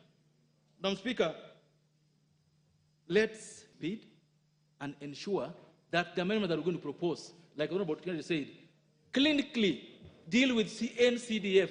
Don't put things like Senate oversight, this and that. Let me give you an example. A bill I brought to this House in the 11th Parliament. Every member almost liked it. It was about moving election date from August to December. But on the voting day, we couldn't raise 233. We had 227, twice. If members believe in this, let's put our heads together. Let's get a good law. Let's not blame everyone else apart from ourselves. It's us to blame. We are the lawmakers. Madam Speaker, I support and I hope that we can soon do this to ensure that the CDF is entrenched right inside the Constitution. I support. I think second last I'll give the Honourable Member for Masinga, Honourable Mwalio, because the Speaker had given us, I've added another 10 minutes. So I think we have to close now because we had 1 hour. Thank you, Madam Speaker, for the opportunity to be able to speak about the NGCDF. Since I was elected in Parliament in 2017, I've been a member of NGCDF committee, and I have seen a lot. In that committee, we move doing some inspections in all the constituencies. And I think I have been able to go around in almost 100 constituencies. What I have seen, you cannot believe what the NGCDF has done. For example, we've been to Mheshimiwa Bayer's constituency, whereby a school has been built, a 4-story building, 4 buildings, big, using NCCDF. You think that you are in alliance and you go to that school. And it is all done by NGCDF. You go to Awendo, and where the students were passing is a big river, and one day they were swept, I think 20 or 30 of them, by the water, and NGCDF constructed a bridge to the school for the children to be safe as they go to the school. So somebody dreaming that NCCDF can end is just cheating himself, because this is the lifeline of all the constituencies, needy students, and the people. This year alone in September, in my constituency, I had 60 students who had been called in the university, and they could not even be able to be admitted because they didn't have any school fees. So we had to recall them where they had been employed. 10 had been employed as house helps.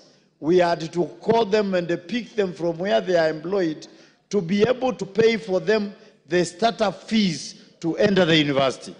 5 were employed looking after cattle. We had to pick them and take them to the university. Who could have taken those students to school if there was no money for NGCDF? So I think the judges don't live in this country. So they should be told that surely they should be able to look around and see what NGCDF had.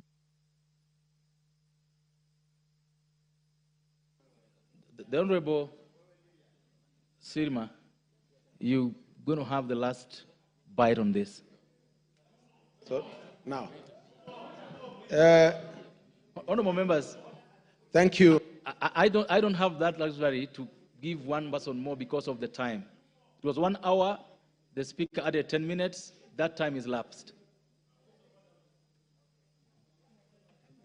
Put it on.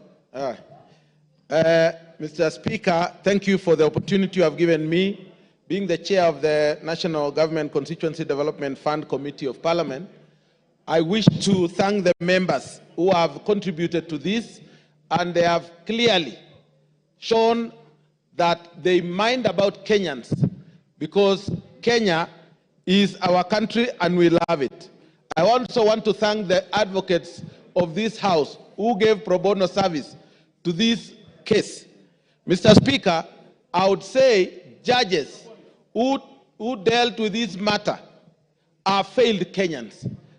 And we want to say that they should have just resigned today so that they can go and explain, or they could go and face Kenyans so that they know the pain Kenyans are going through in their villages. Mr. Speaker, this fund is an equalizer to all other funding in this country. The member from Marakwet West, what's out of order? Out of order. Honorable Speaker, Honorable Sirma has made a very serious remark that the judges must resign today. Honorable Speaker, is it in order, knowing too well that the procedure for removal of judges from office, that the Honorable Sirma makes a remark to the effect that the judges who made the ruling must resign, knowing that the judiciary in this country is independent and there is a procedure for removal from office of a judge. Honorable Speaker, that remark must be withdrawn and should not be on record. Of course, Honorable Sirima, you must withdraw that remark, if indeed you made it. I said they have failed Kenyans, and if their conscience is right. Order. Honorable Sirima, did you say the judges must resign for making this judgment? I said they should resign. Then did you say they must or should? Should. I said they should, based on the consciousness of what they did against Kenyans. Go ahead with your submission. Yeah, Mr. Speaker, CDF is an equalizer of development in this country. There are sections of this country who have been left behind, but CDF has brought them to be equal to other areas. Mr. Speaker, this fund is audited by 6 institutions. So therefore, when they say there is theft, I think it's a very wrong notion.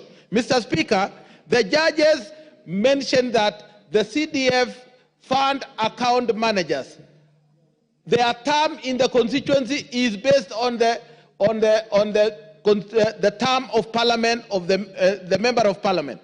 It is wrong, and they got it all wrong, Mr. Speaker. Mr. Speaker, all what we know is that according to the act, the fund managers are moved from one place to the other based on their performance in various areas.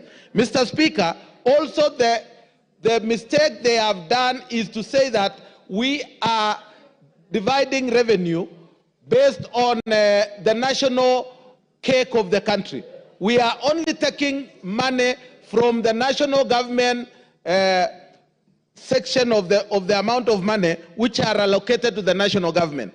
So, Mr. Speaker, all this is wrong, and we want to say the governors who have gone ahead to fund these cases against the CDF, Mr. Speaker, it is time we bite the bullet also, that we should also move a motion and amend the constitution to abolish these counties, because if there are people who are corrupt in this country, are governors, there is no governor who finishes his term without going through court as he goes home. So they have stolen and they have been found to be guilty in where they are. So, Mr. Speaker, it is time Kenyans thought about it and we amend the constitution, abolish the 47 counties and give us a lesser counties which are manageable with very few thieves.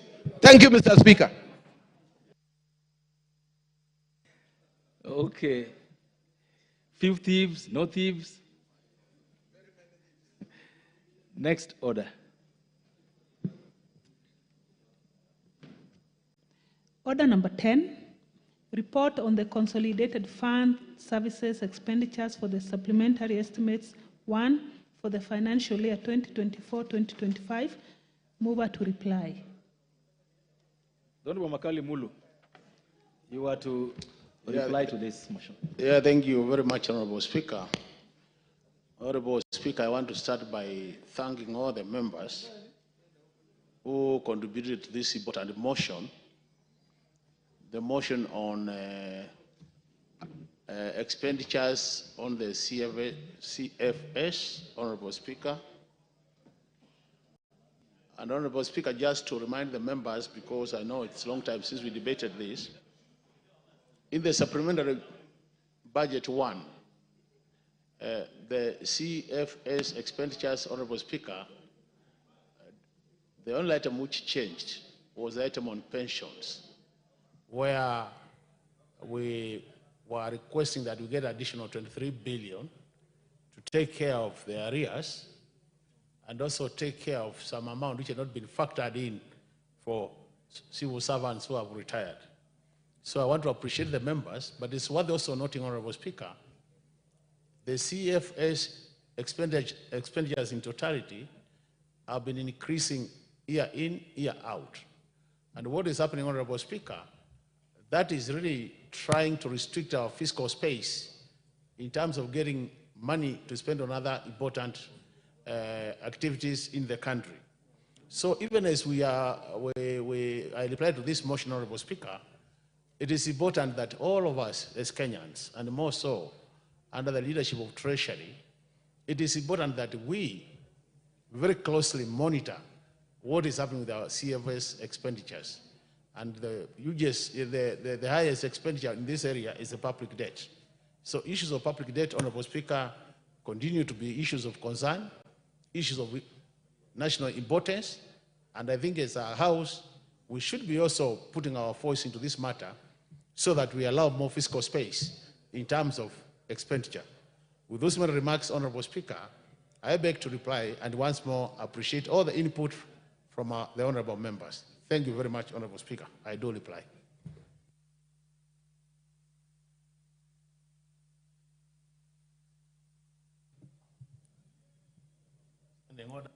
Makali Mulu, you want to come back? Yeah, Honorable Speaker, I wanted to come back, and I want to, I'm standing on standing order number 53, Honorable Speaker, where I want to, 53, Section 3, where I want to request that we defer the putting of this question to another day, Honorable Speaker, if you allow.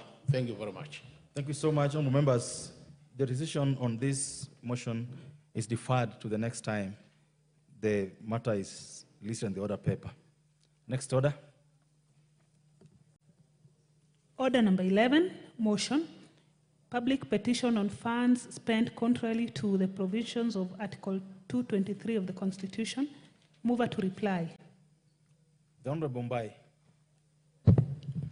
Thank you, Mr. Speaker. Mr. Speaker, this evening I stand to reply to the motion which was occasioned by a petition which came to our committee regarding expenditure on public funds under Section 223 of our Constitution. Mr. Speaker, this was done. We listened to the petitioner, we listened to several witnesses, we did our investigations, and we brought the report to the House.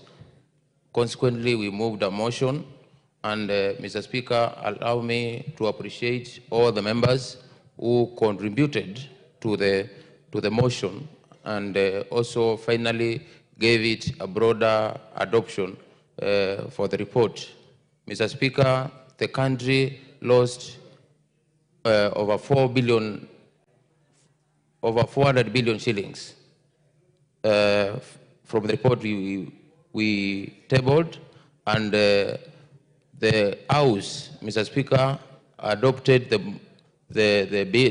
motion, and that gave a broader adoption because we have 15 members of the committee and the House has over 300 members. So, Mr. Speaker, for the members to sit in the House and give time to discuss and adopt this report, Mr. Speaker, it has given it a wider strength to prosecute the issues going forward, because now it has been forwarded. It will be forwarded to the Implementation Committee. Mr. Speaker, as I wind up, I'm grateful for even the leadership of the House. They all contributed, and from both sides, and also they did very well. Mr. Speaker, I beg to reply.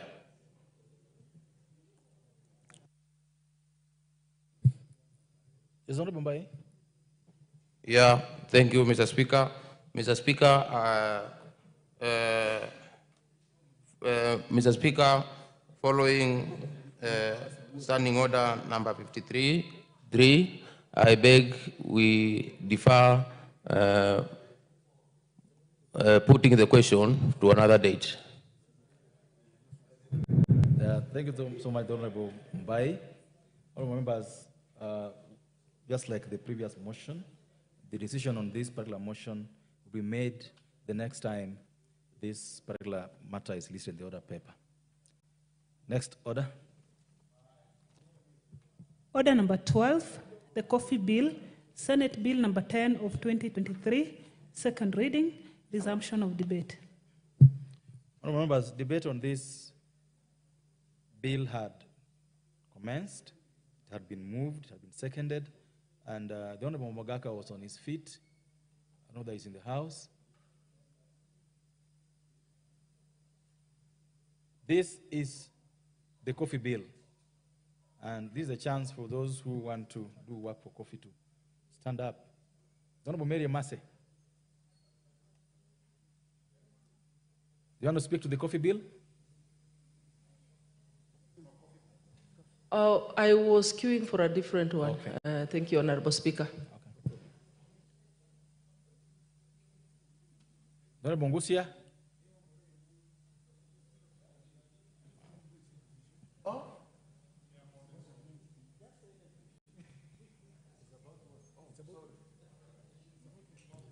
Honorable Gichimu, go ahead.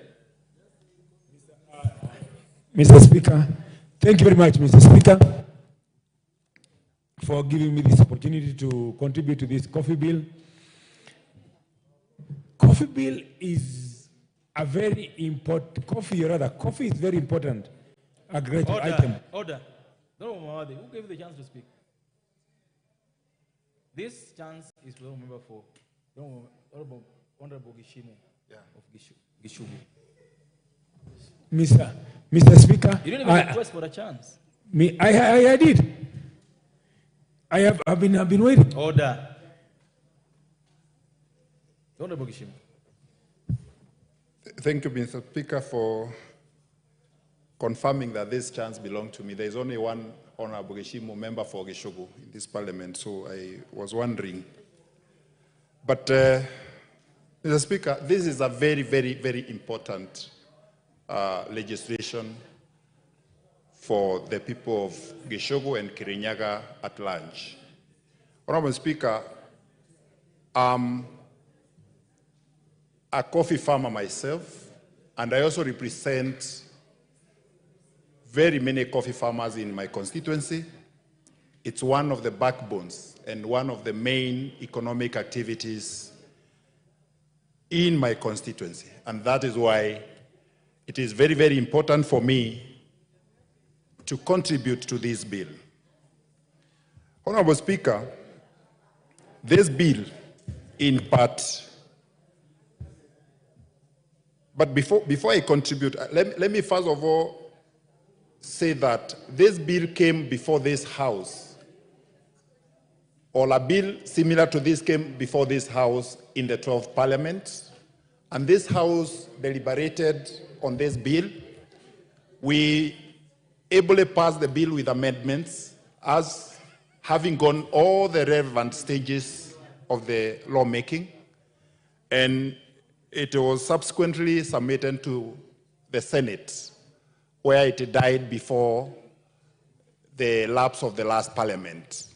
And it was revived in the Senate, and actually it captured most of the issues that we were able to deliberate in the 12th Parliament. So it's a good opportunity now that it has come early enough that we be able to debate on it and pass it into law so that the coffee farmers in this country can benefit out of this bill and this law after it has been signed as an act of parliament. Honorable Speaker, the establishment of the board is a very, very important aspect of this bill, which actually runs from section 4 to 22. But Honorable Speaker, while I agree with most of the provisions, I will be proposing an amendment to indicate that the nominees that are supposed to be nominated by the Council of Governors, who ought to have knowledge in coffee matters, also ought to be farmers.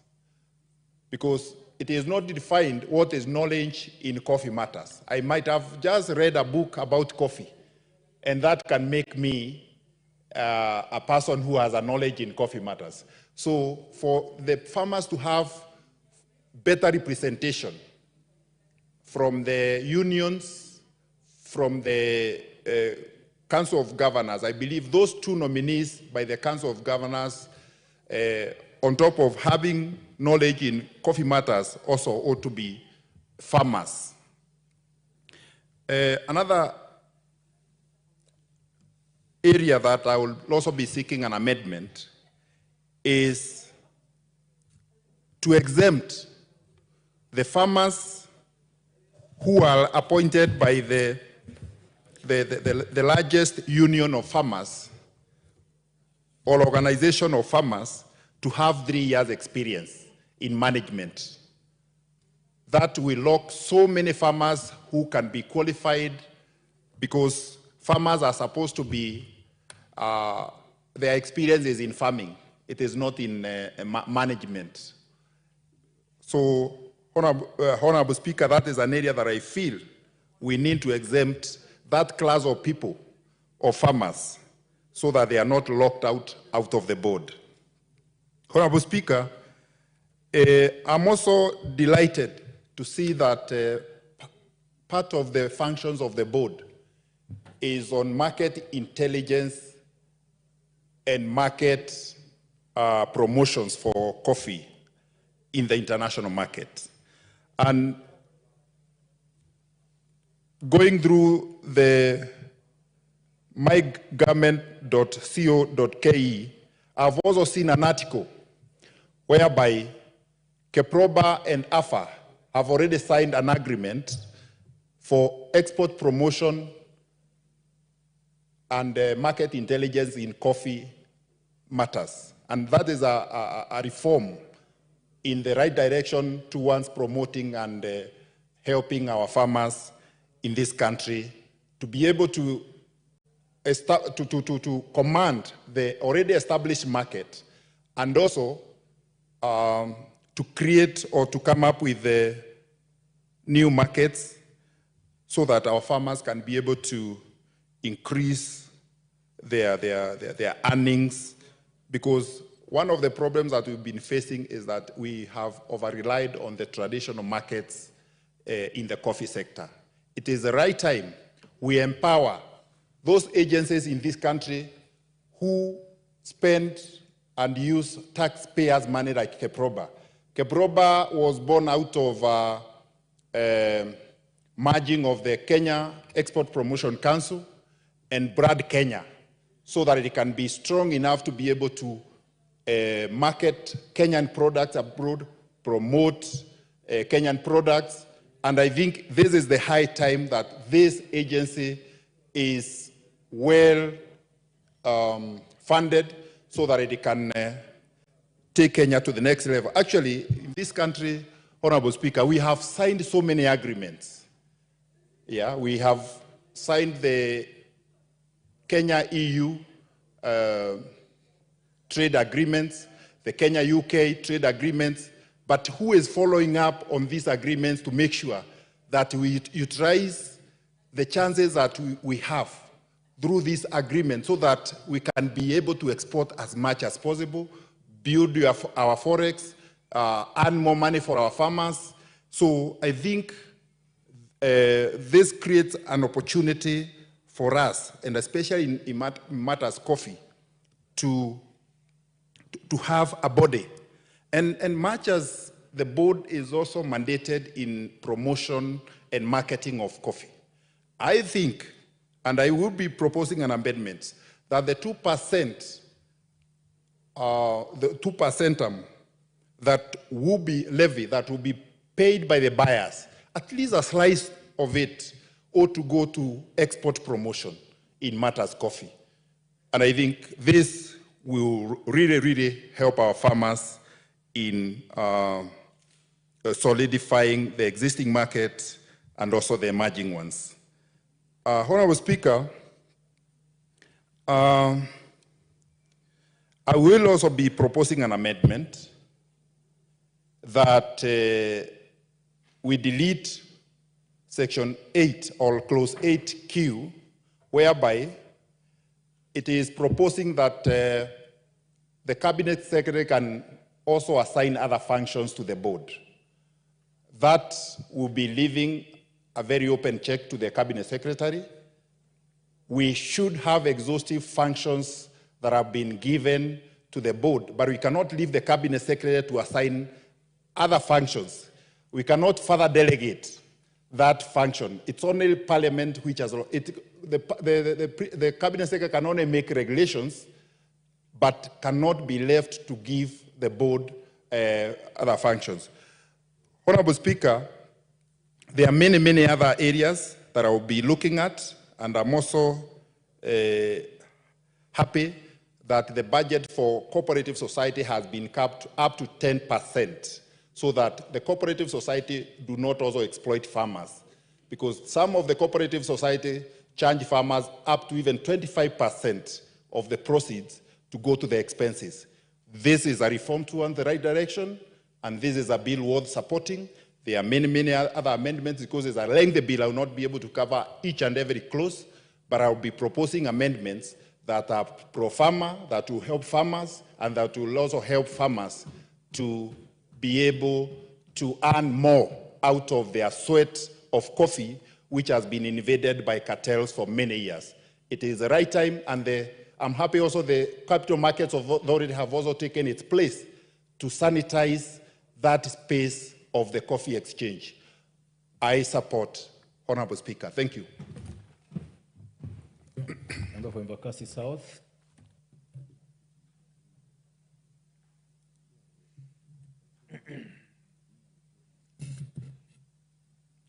Thank you. Thank you, Mr. Speaker, for giving me this opportunity to contribute in this very important bill. It's way overdue in us putting back Kenya into the face or the competition of the coffee market. Let's consult. So, the formation of the Coffee Board of Kenya gives us an advantage, gives our farmers an advantage of being able to get a place. Not only can they hold their meeting, but also promote coffee and look for coffee market on behalf of the coffee farmers in the country. There are some points in this bill, though, that probably need a little bit of amendment and probably changing.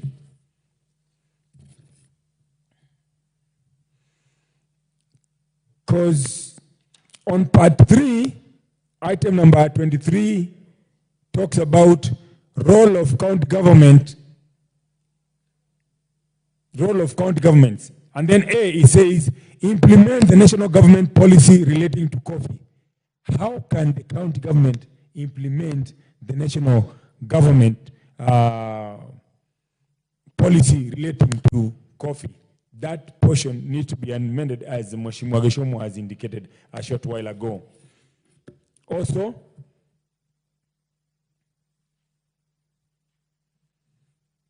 two additional items.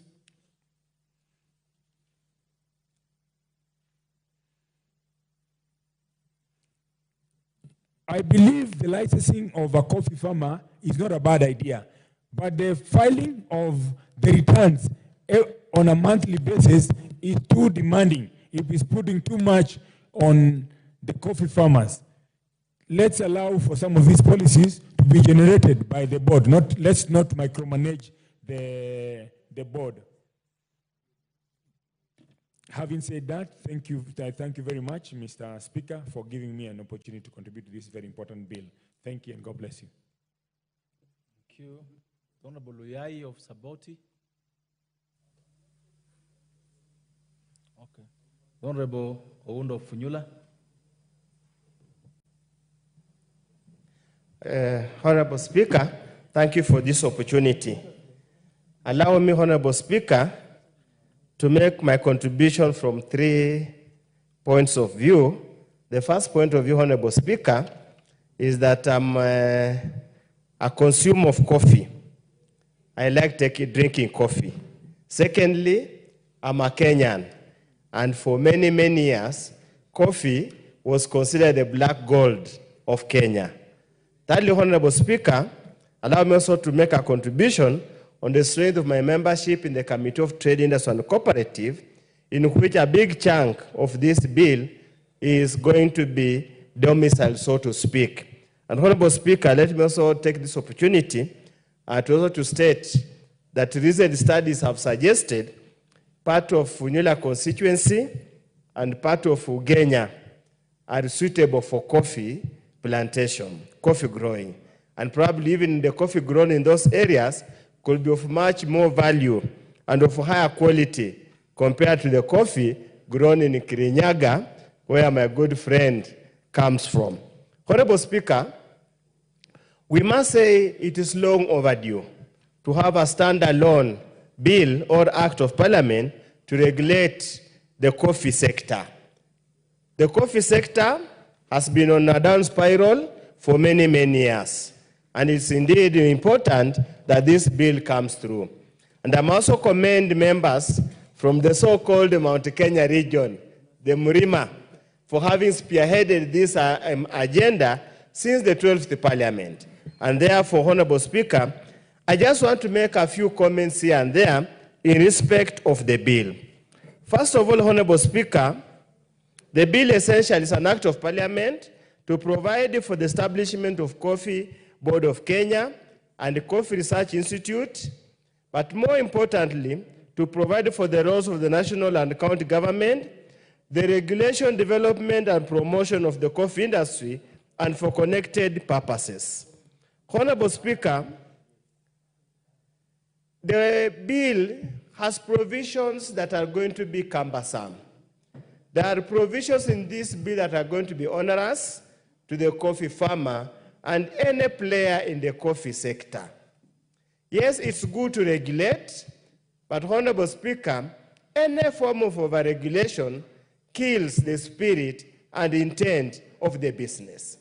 It will be necessary to relax some of the provided provisions here to such an extent that we make it an asset, since it's already an established industry, let it grow. Whatever the so-called cartels, the so-called malpractices, Honorable Speaker, are a creation of human being which you can cure by prayers by the Almighty God. Honorable Speaker, first of all, we start with the problem of definitions under Clause 2. For example, Honorable Speaker, coffee grower is defined as a person who cultivates coffee in Kenya. Is linked to a licensed pulping station and may be for purposes of licensing, include a corporate society, coffee union, association, or an estate. What happens, Honorable Speaker, if I grow coffee as an ornamental crop? Does it mean that then it will be, I'll have to register, or even if just I grow it for purposes of my own consumption?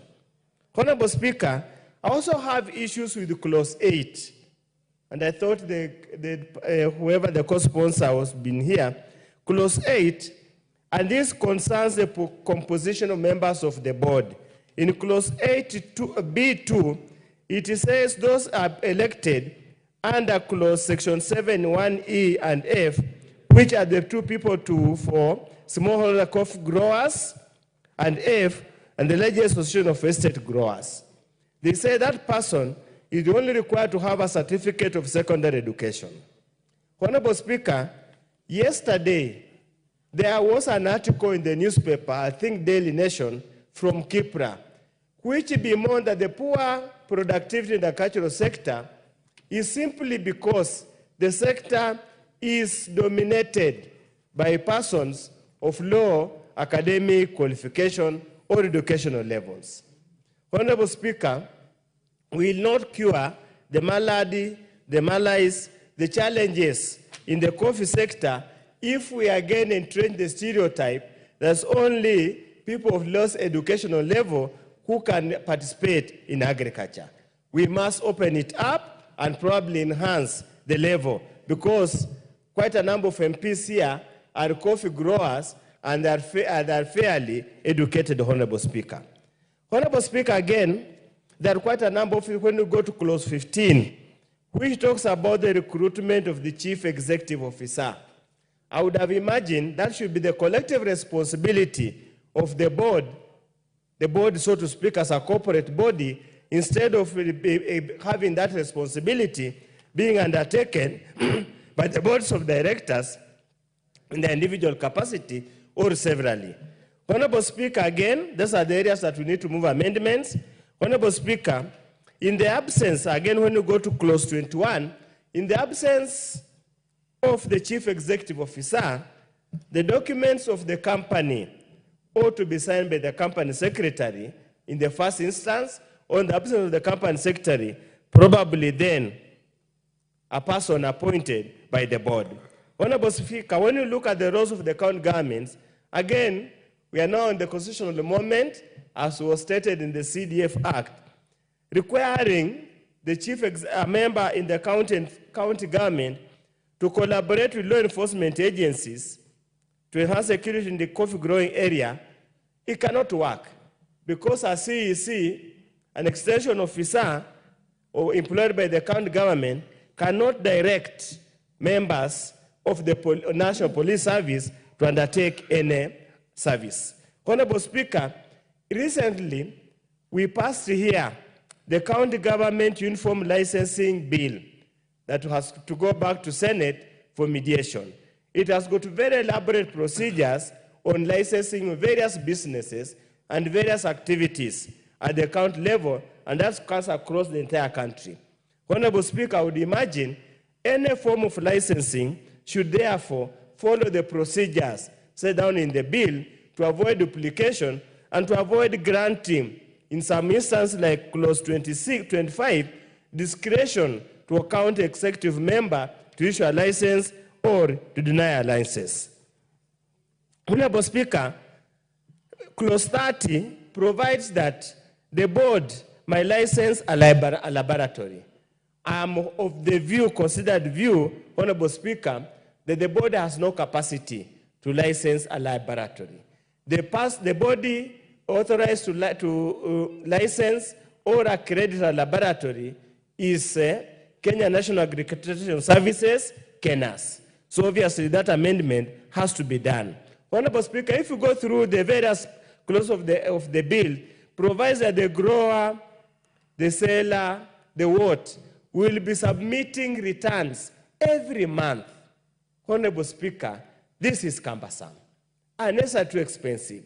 If you understand the coffee auction process, the coffee processing process, Honorable Speaker, requiring all actors to submit returns every month is cumbersome, it is not workable, and will have repetitive data that offers no value to statistics. Would therefore probably suggest in the committee of the whole House on the issue that probably they do it on a quarterly basis or any other frequency that the Cabinet Secretary, in consultation with the Council of Governors, might decide, might direct. Honorable Speaker, I'm happy there's the traceability component. I'm happy there is the issue that if there's has to be any form of blending, then it must be very clearly stated. Honorable Speaker,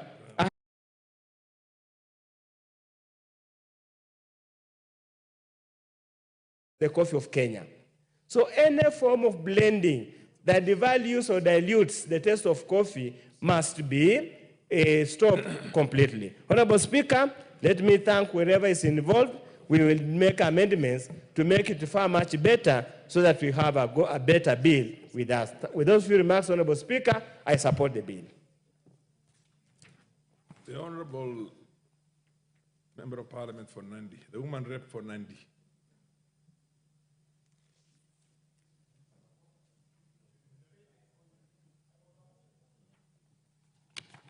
Thank you, Honorable Speaker, for giving me the opportunity to contribute to this very important bill on the floor of this House today.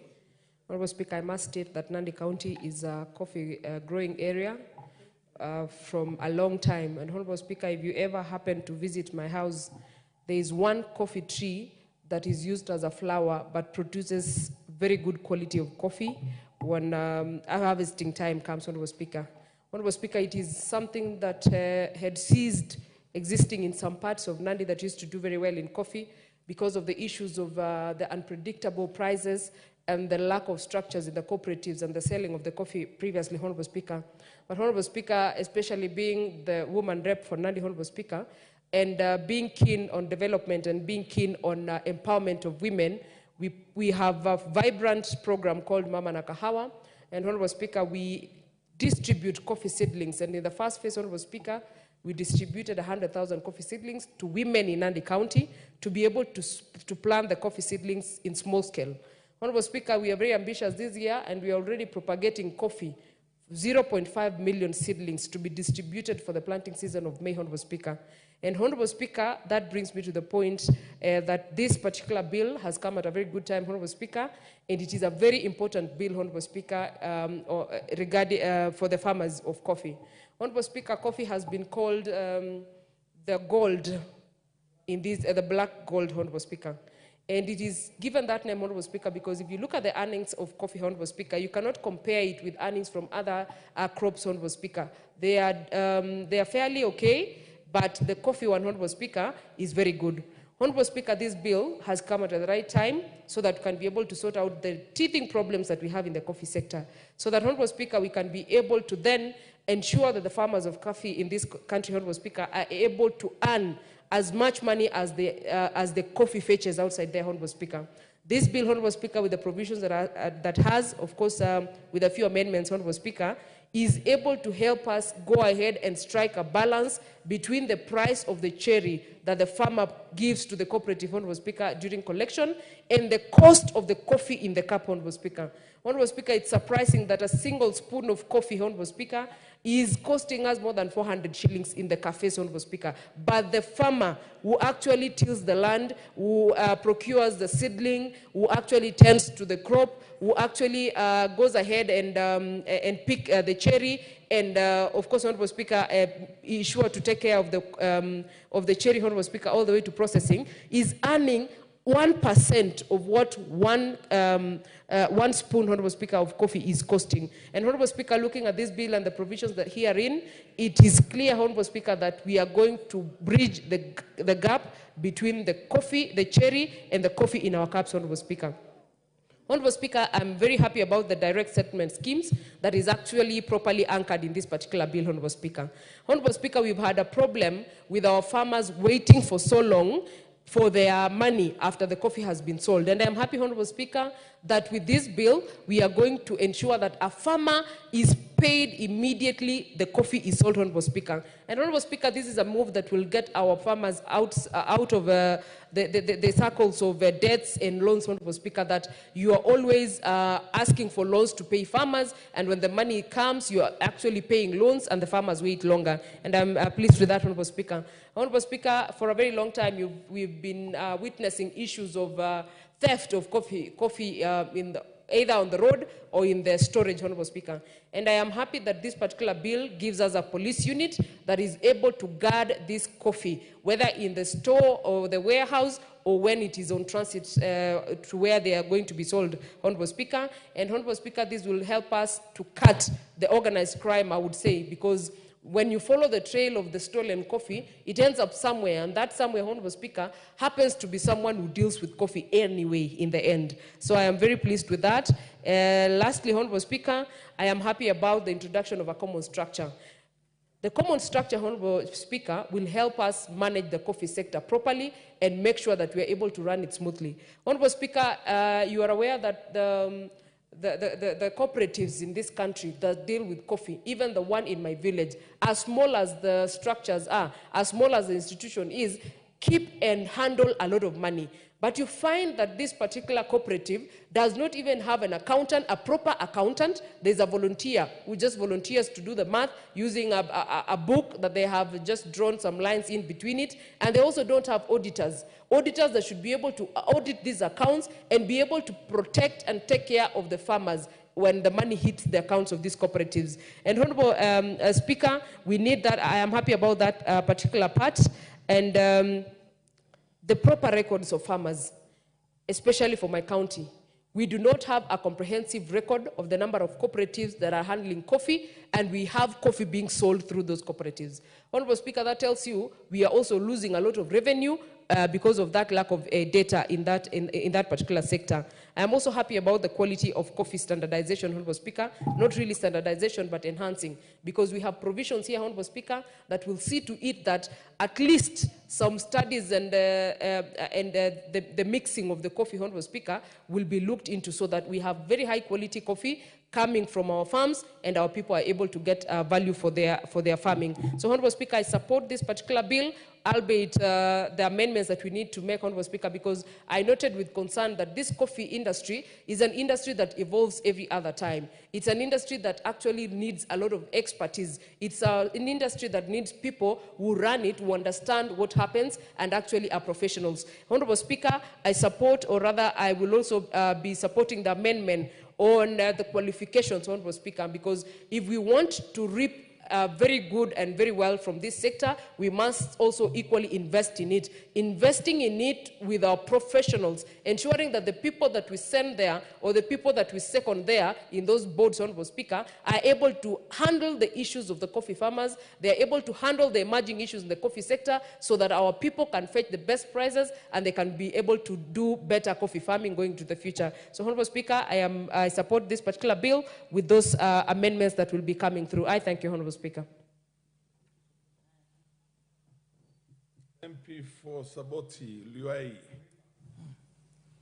Honorable Luai. Yes, thank you, Honorable Speaker. Honorable Speaker, I rise to support this bill that has emanated from the Senate, which means it touches on the county government. And then the Honorable Speaker, coffee is one of those crops that have made agriculture to be the backbone of the Republic of Kenya in terms of the economy, but due to mismanagement, agriculture is now being one of the poorest performing areas of our economy. And the Coffee Board is one of those institutions that are supposed to help us revitalize this very important industry. We come back to the global market.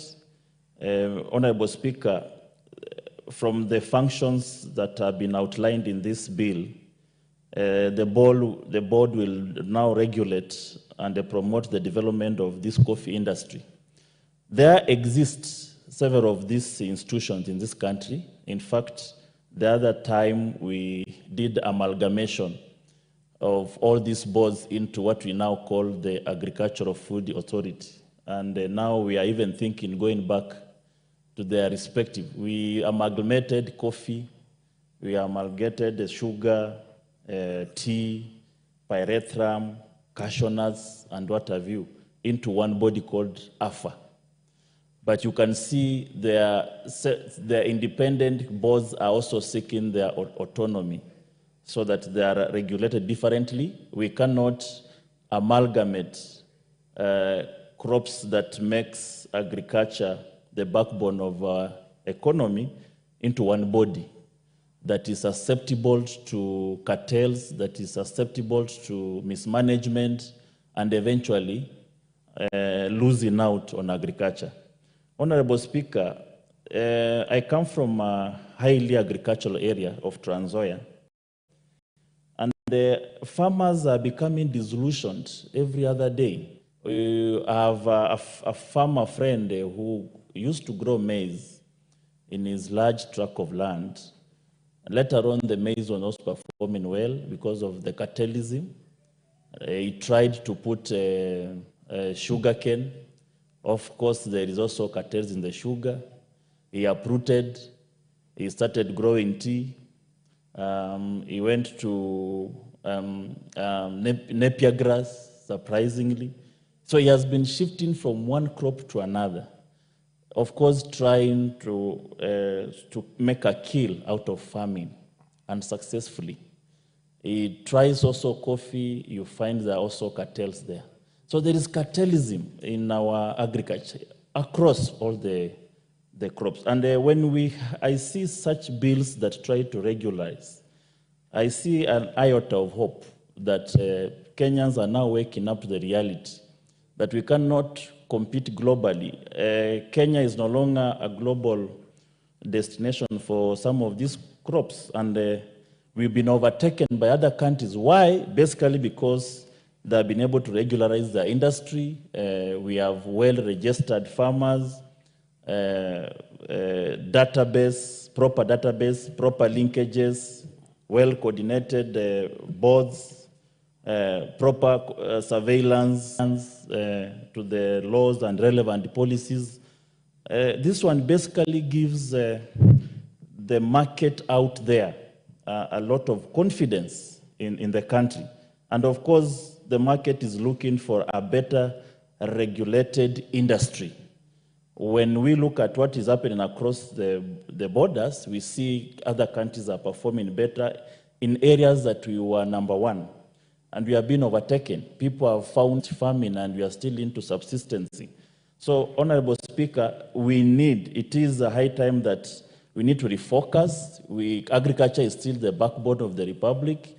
We cannot stay and leave our agriculture to the global market forces, and eventually will be pulled out of the market in terms of the agricultural products. So, Honorable Speaker, I support the regulations of the coffee, establishment of the coffee, and even the linkages with the county government. Coffee has been there, of course the boards have been there, but the county governments did not envisage where agriculture will be devolved, and therefore they be part and parcel of the legislation at the county level. And therefore it is important to provide linkages between the national boards, what happens at the national level, and what goes on, because basically county governments are in close touch with the farmers.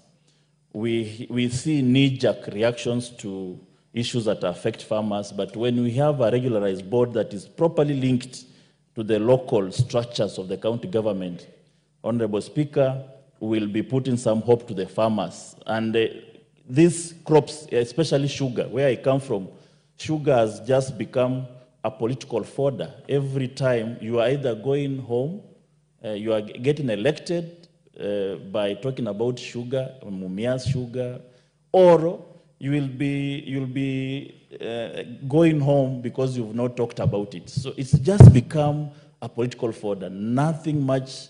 In fact, leaders tend to leave it that way, so that they use it for politics for time immemorial. It has always been used for politics, and there's no sight.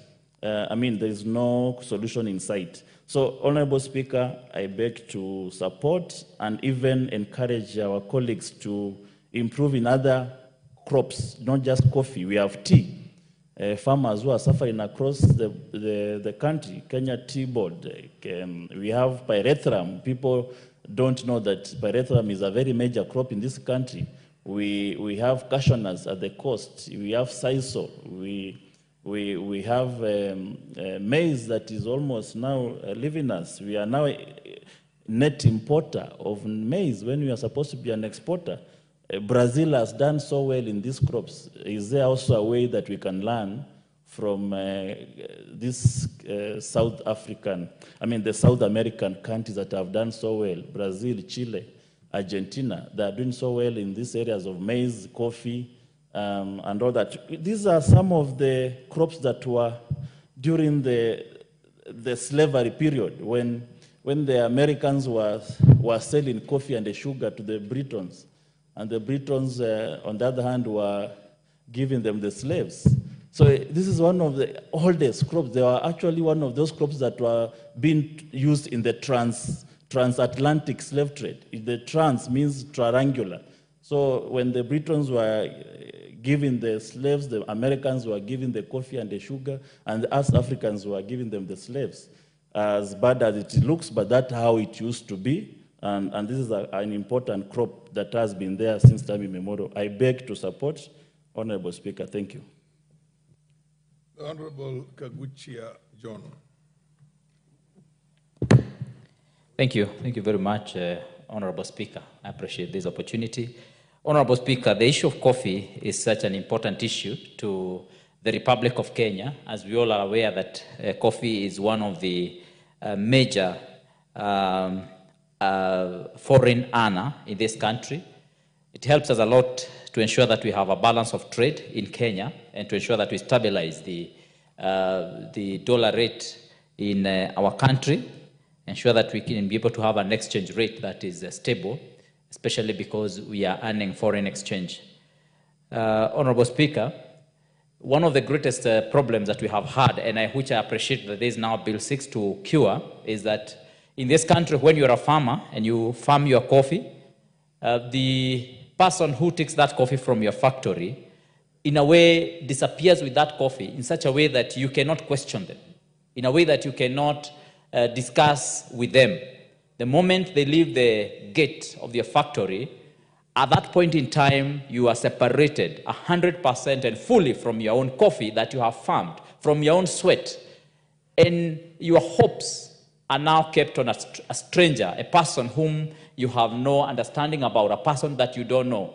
And more often than not, a person who has capacity to capture the people who are elected in those coffee factories to be your leaders in such a way that they are compromised in many times. And so many farmers have despaired over the years, and for that reason, they have refused to farm coffee. One of the problems we find is that once the coffee leaves the factory, the person who then stores that coffee is the same person who mills that coffee, is the same person who does the marketing for the same coffee, is a person who will do the grading for the coffee, is a person who will then take that coffee to the auction. And when the coffee is again in the auction, is a person who comes as a buyer using a different name or a different company. Honorable Speaker, that is a predicament that we find ourselves in, and that is a predicament that we must cure. That is a problem that we must remove from the coffee farmers. We must separate the duties of every stage, so much so that the person who transports that coffee doesn't store the coffee. The person who stores the coffee doesn't mill the coffee. The person who mills the coffee does not market the coffee. The person who markets the coffee does not buy that coffee. And of course, then we also introduce, and I'm happy that we have introduced the issue of regulation through the CMA, so that the Nairobi Coffee Exchange is properly regulated like any other exchange in this country, in such a way that we do not have people short-circuiting the process. Honorable Speaker, this bill is very important because it is establishing the Coffee Board of Kenya. It is also allowing us to license these different players in the market in their own levels or in their own categories, in a way that they do not take all the functions together. Honorable Speaker, we have had situations where a person has tasted and graded coffee in a wrong way, and they do that willingly and knowingly. And of course, eventually, when they go to export the coffee, they regrade the coffee according to the correct grades. And in that manner, our coffee farmers lose. And that is why we are saying this licensing of different functions must take place, so that the person who is going to export this coffee is not the one who graded. So we remove that conspiracy. And that is going to be very important at this particular stage. Honorable Speaker, it's also important that we are going to look at this bill together with also the cooperative bill so that we ensure that at the factory level, we also have transparency with the people who are running our coffee factories. We know very well that many of them have taken coffee factories to be like their own personal property, whereby they make decisions that are not very helpful to the farmer. Honorable Speaker, we have had many times when the people who are running the cooperatives have borrowed money from commercial banks at very high interest rates, and sometimes they want to top up for the farmer to hoodwink or to lie to the farmer that they have a good rate. The farmer then ends up paying so much interest rates on that loan. I'm happy we have the cherry fund now.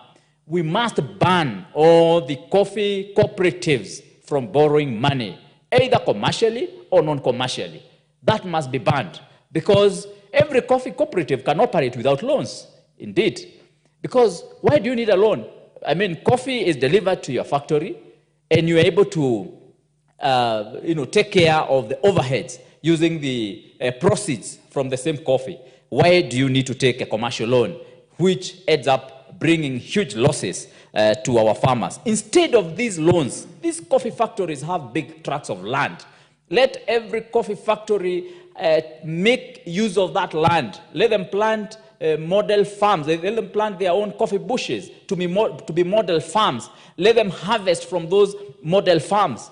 Let them use the proceeds of sales from those coffee bushes to take care of their overheads in the factories. I mean, it's possible. And this is something that we have suggested even in Nyeri County. And I want to believe that the county government of Nyeri, of course, will be able to take up this seriously and ensure that we support our coffee factories so that we have this kind of proceeds supporting our coffee farmers at the coffee factories.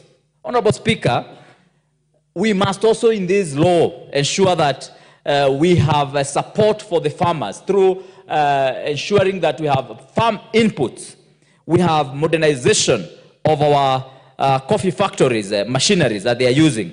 We must ensure that we have the fertilizer and the coffee inputs taken directly to the coffee factories, not taken to some far-flung areas where farmers have again to spend so much money to go and get these inputs and the fertilizer. Honorable Speaker, the issue of transparency, as we have said, in operations of every coffee factory must be put on the table. Honorable Speaker, I have had a lot of input coming from very many farmers in Mukurweini.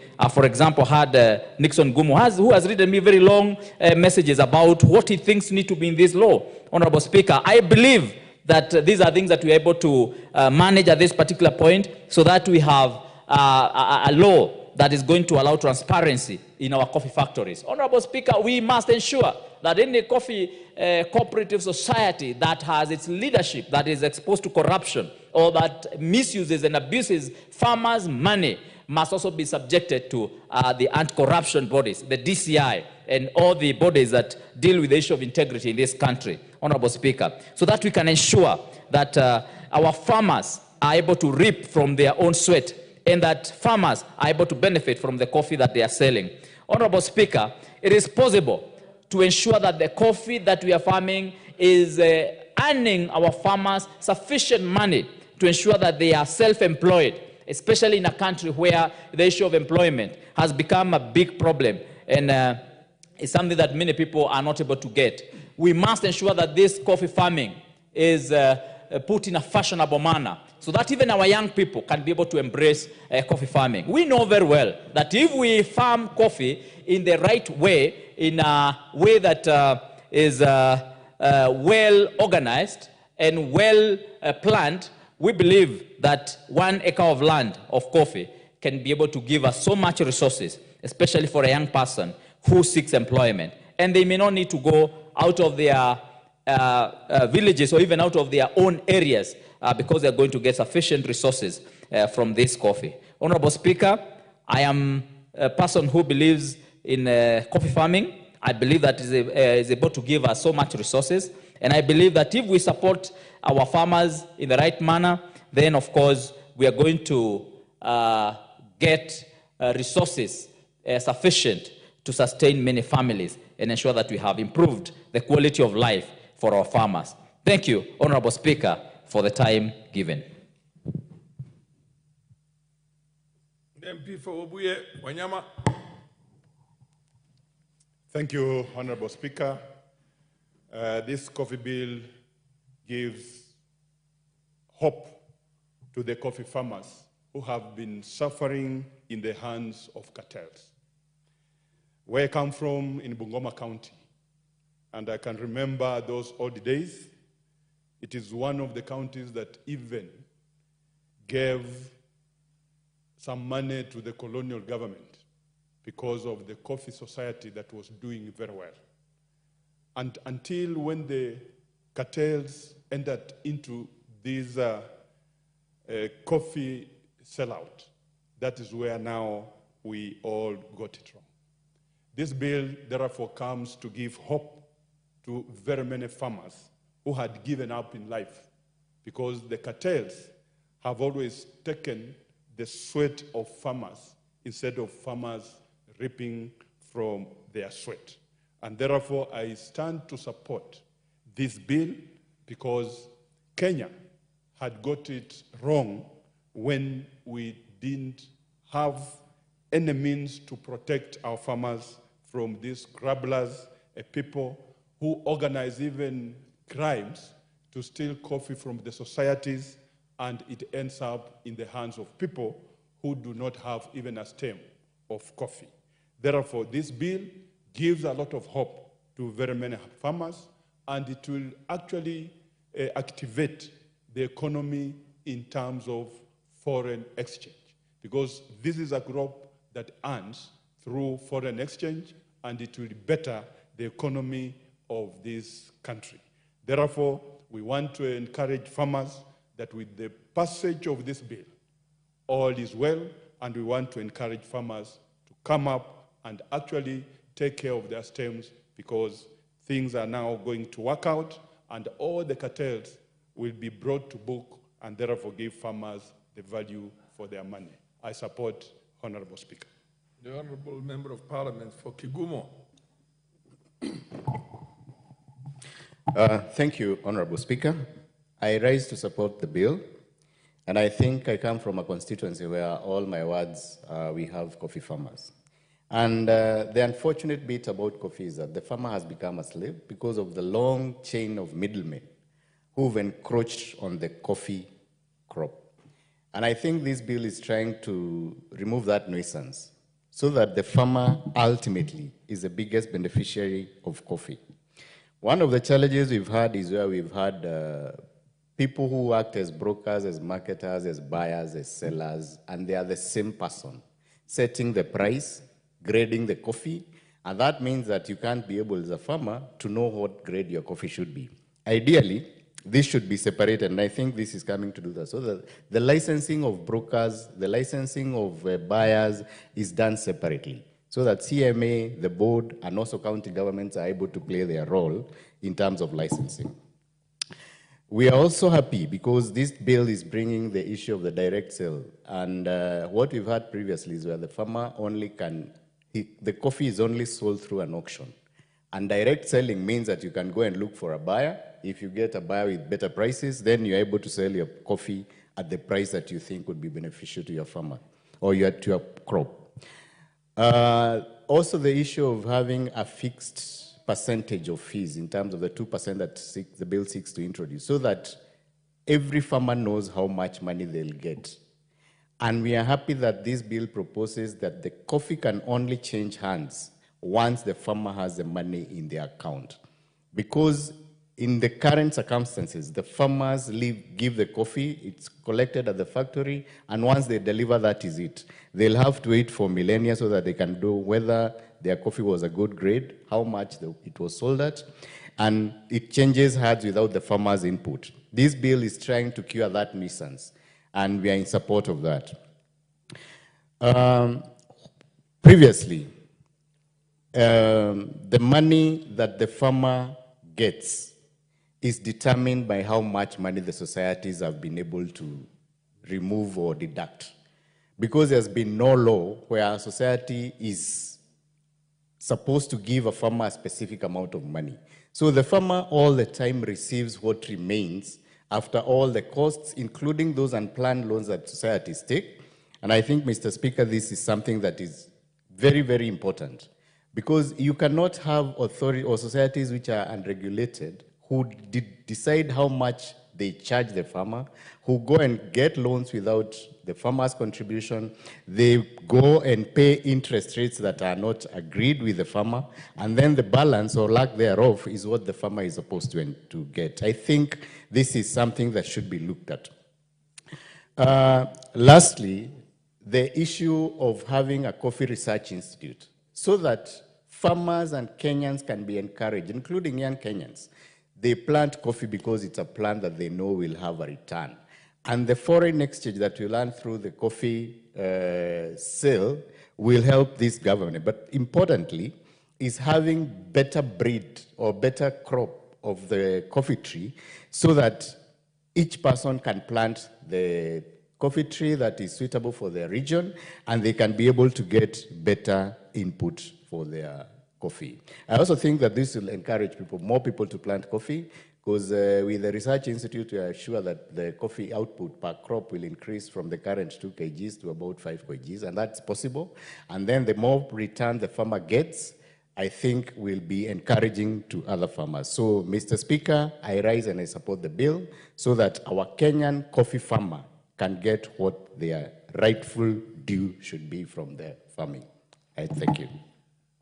I don't see any other interest registered by any other member who wants to contribute on this bill. Under the circumstances, I'll call upon the mover to reply. Mover is the majority leader. A majority leader is supposed to reply to this bill or motion. Okay, we'll defer the reply of the majority leader to another appropriate date. You put it on the order paper at the time when the majority leader is around.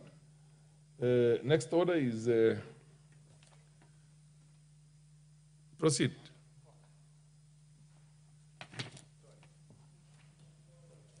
Order number 13, the Techno Police Bill, National Assembly Bill number 6 of 2024, second reading. I understand the Honorable Naomi, you want this, oh, it's you. Okay, proceed. You wanted this to be deferred to another date. Can you give him the mic?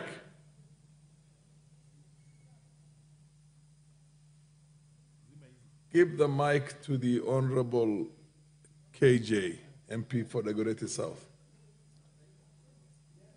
Yeah, he's got it now. Proceed. Mr. Speaker, understanding just how much government business is pending, I think it would just be in order for us to move the bill, and members can, catch on as they join us, Mr. Speaker. You're sure about that? I'll consult with the chair for a minute before Okay. I move. Okay, come.